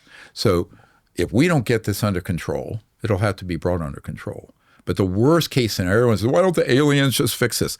I said that would be the worst case scenario, because if that happens, it'll be portrayed as an alien invasion. Wouldn't the aliens and just... they're too smart for that. Yeah, the aliens are smart. They're way smarter than us. They have to be. IQ's 400 north of 400. So why wouldn't they just quietly go after those people and just shut them down? There would be no way to do that without it also being portrayed by their lackeys in government and the media as an alien invasion. So yeah, I'm saying quietly do it so no one else knows. There's no way to quietly do this, my friend. I mean, if you start looking at the map in here and the list of corporations, sites, facilities, the trillions of dollars involved with this, that ain't going to happen where it wouldn't be noticed. Now, humans can get and here's what I think, is one of the messages, is that we need to fix our own mess here. And there's no reason we can't. I think it's sort of a weird cosmic codependency to think that someone from out there is going to land here and fix our problems. I mean, how well did that work in Afghanistan, right? Oh, we're going to go in and nation build, and they're right back to warlords and nonsense. It's got to come from the people, right? Now, I don't necessarily say the leaders, the people. The people will lead, the leaders will have to follow. But we become very passive people. And I think we have to not be so passive. I think the people need to speak up, stand up, articulate, and hopefully exhort our leaders to do the right thing. I grew up I was born in 1955, so I remember I grew up in the South, very poor. And, my grandmother's Cherokee, my father was half native, and they were called half-breeds. And I have a twin sister who looks very native. But at that time there was Jim Crow in the South. There was still segregated water fountains, all that. Mm-hmm. And I remember how weird that was. I mean, I was 4, 5, 6, and I'd go to a water fountain where there was no line, and a little old lady would grab me and say, "Don't drink out of that one. That's for," I think they said, colored people or something like that. Yeah. And I went, because my parents were not all racist. I went, well, is the water different? It was like this magical system, this racist system. And I saw that evolve. And I had an African-American girlfriend in high school. I almost got run over by a bunch of racists who did not like that. And, but that all changed, not because the president and Congress changed it. It happened because of Bayard Rustin and Martin Luther King Jr. And there was a movement that made that happen, right? Mm-hmm. So I think people forget that big changes in society rarely come from the top down. It comes from the people up. Sure. And this is that lesson is lost on most people today because most people just sit around looking at their phones and don't do anything. But I remember that era, and I remember how different. I mean, things aren't perfect now with race relations, but boy, it's a big difference from the 50s and 60s when I was a kid. And imagine having an African-American girlfriend in North Carolina in 72 or 3, So I think that, progress can happen, but it's a lot of hard work and a lot of sacrifice, and people have to stand up and be heard. And that's part of what the whole disclosure movement has been about. When I started, people don't realize that we started the whole disclosure movement in the 90s. It's now even the word disclosure is used by the New York Times, but we started that in the mid to late 90s. Yeah, right. But now, obviously, I think you've said it before, but you believe that organizations, whether I don't know if you were talking about the government or if you're talking about these rogue groups, have possession or captive alien bodies. Yeah, they have living ones as well. They have living ones, and who is this? Is this the government or is this rogue organization? No, it's the rogue government. It's the secret government, and those are in places that need to be, let's call, liberated. And do you know where they are? I'm not precisely. I have a very good idea. So one of the things we have mapped are the underground entry points, and then and the connectivity. Say you have the Edwards complex. And then you have east of there what's called the Ant Hill. And those are entry points into underground subterranean facilities or bases. But they connect underground to Nellis and out to the northern net. So it's an underground, that's what they call it, an ant hill. If you go to an ant farm, you go in and there are all these connections, right? So we have a very good idea of where those are. And some of the whistleblowers we're working with know even more. And that needs to be provided to people in the U.S. government so that they can get control of those. And there are some very brave men I'm working with who have been special forces guys who are prepared to go in and get those facilities under control and also to liberate those people. That's crazy, too. If these things are so smart and so advanced, how are they going to let one of their own be captive by us? Well, that's a lot of people say that, but just because you're advanced doesn't mean terrible things don't happen. I mean, technically you could throw a bunch of spears by cavemen into the rotors of a Sikorsky helicopter and jam it up and have it crash. So, bad things happen. Of course, being a trauma guy, I mean, you just see the weirdest things happen. So just because they're very advanced, people conflate that with being infallible. Right. Well, I think God's infallible, but certainly no individual person or civilization's infallible. So this concept that just because they're extremely high-tech and bright mean they're infallible, no. Now, is it that often that it happens? No, it doesn't. The one site I was over, I was told there were 1 or 2 ET craft per year downed. And I went over 2 black sites. And so, 2 to 4 a year over a big area of that part of the desert. So it's not like they're dropping out of the sky like flies, is what I'm saying. It's still terrible. But then remember, we have sites like that all over the world, outback of Australia, South America, all around. And it's still tragic, and it shouldn't be happening. And when there are ones that are living, they just don't flat out kill them. They would prefer to interrogate them and keep them. And so my understanding is that there are a number of ETs that are in captivity and are still living. One guy euphemistically called them refugees. I think not. They're prisoners.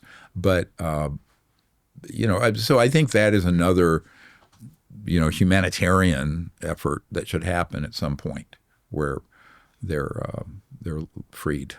And how many different versions or species of these things do you think we have? And have you ever seen any of them in person? I've not seen living ones in captivity in those spaces. No, I've seen ETs, but they're not, to my knowledge. I've never heard anyone describe the variety of them.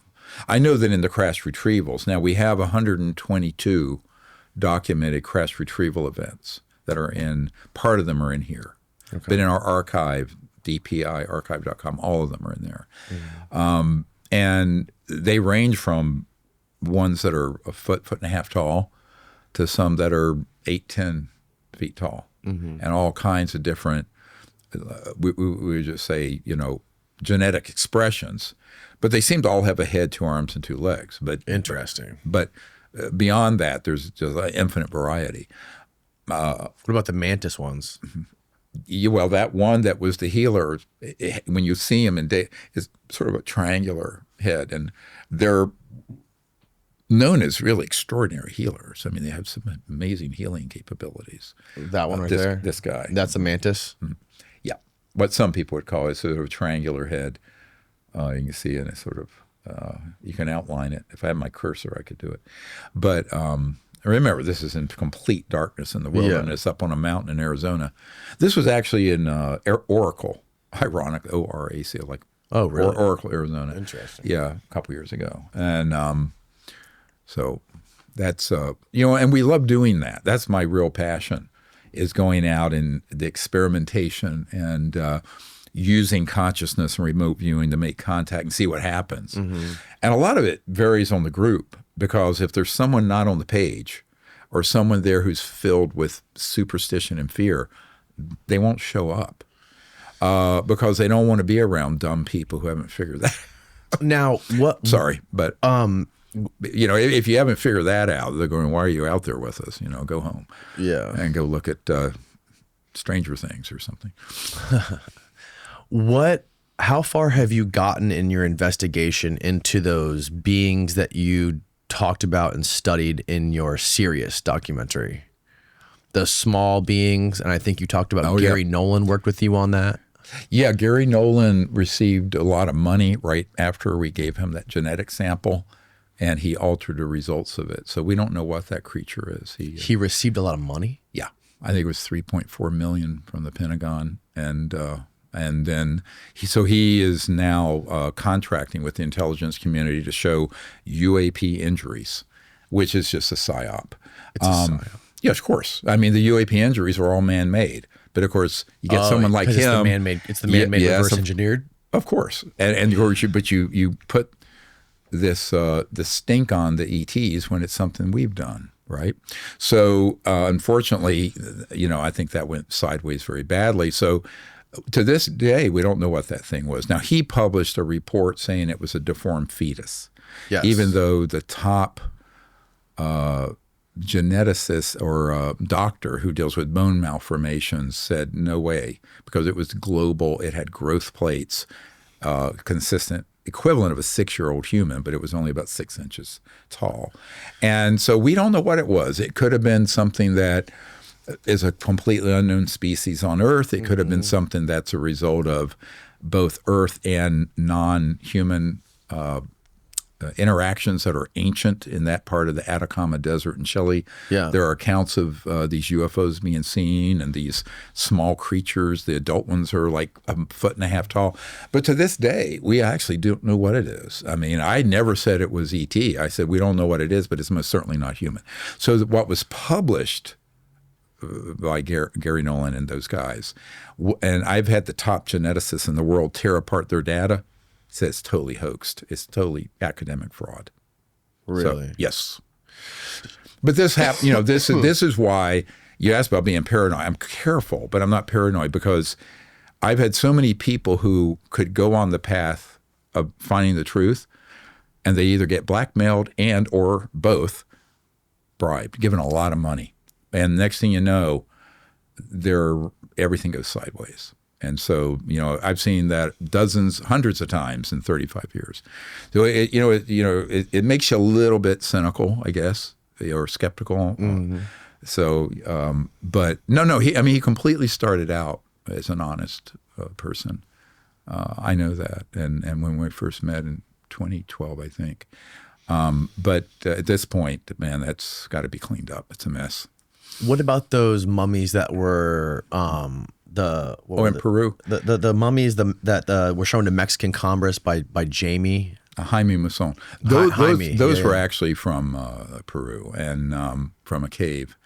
Right. And we know, I know the researchers, the scientists who looked into that. I've never been down there, but it was handled like you would handle. There's a lot of buffoonery that goes on with the UFO subculture. It was handled in a poor way, but I actually think the actual mummies are legitimate, very old, thousands of years old, non-human species. Now, how they got there, where they're originally from, but these are not hoaxes. I've seen the cross sections. I've seen the CAT scans. But unfortunately, I was going to go down there with the team this past spring, last year, and try to do a scientific expedition, but there was too much interference from other people, and I pulled out of that. But there needs to be a whole series. You have to do ancient DNA, right? Which I mean is different from DNA you'd pull on a live person, and it's a whole different technique. You need to have really good forensic dissections, partial dissections. And you need to have every one of them CAT scanned. And then the metal objects on them have to go through a very sophisticated and expensive analysis to see if the atomic, let's just say whether it was of Earth origin metal or from out there. And you can do that. But this is a very complex and expensive and time-consuming endeavor that would run into the hundreds of thousands to a couple $1 million to do, right? Mm-hmm. Properly. Now, there's never that kind of – the only funding like that in the UFO subculture is to fund things that are disinformation operations. Fact. So that has not happened yet. Maybe it will at some point. But my assessment of it, I actually visited a man in Utah who had acquired several of these, but they were still in Peru.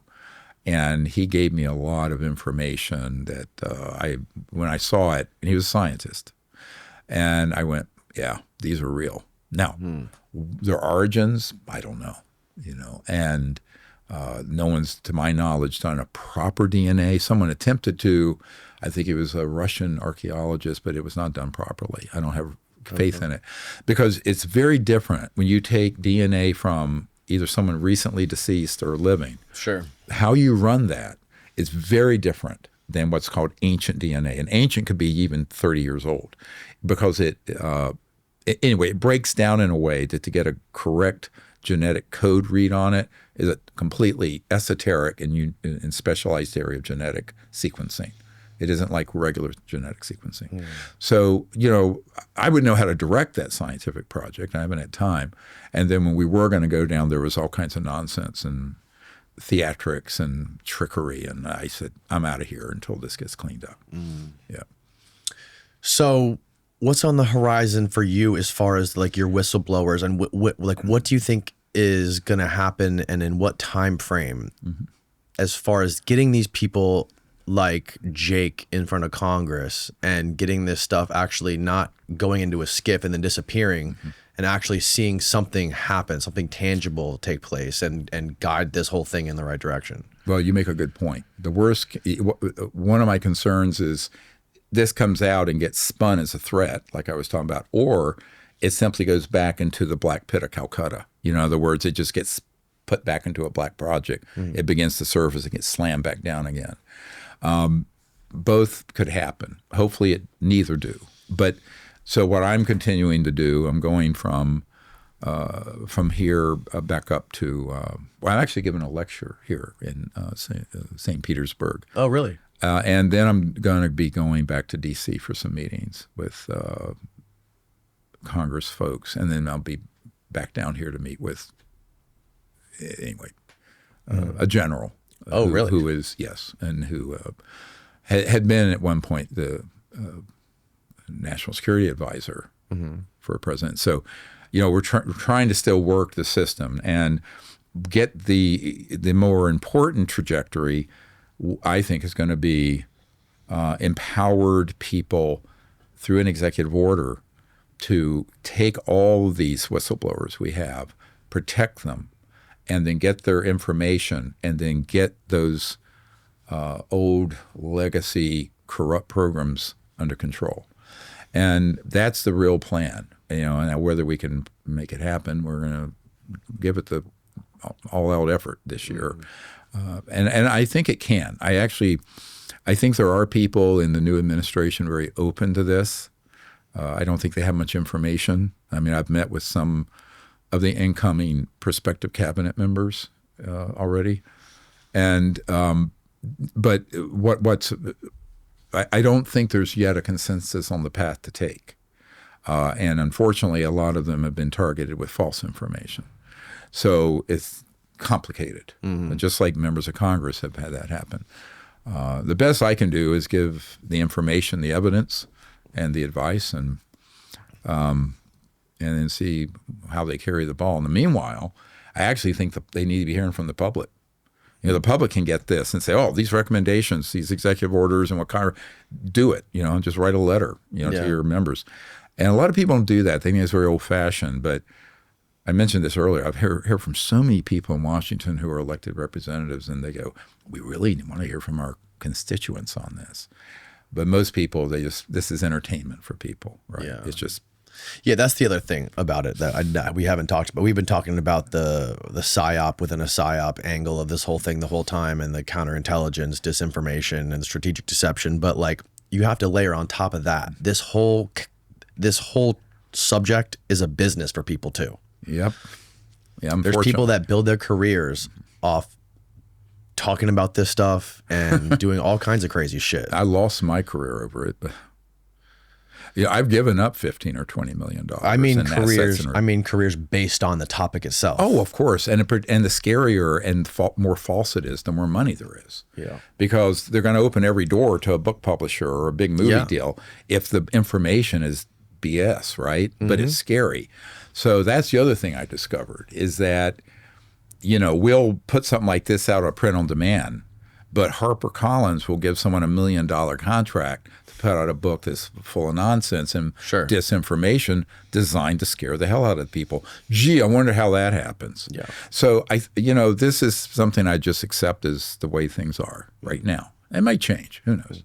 Well, and we've started our own podcast, by the way. Oh yeah, I was going to say, tell people where they can learn more about what you're doing and your website and all that stuff. Yeah, so you'll be able to get this now on our site, the briefing document material.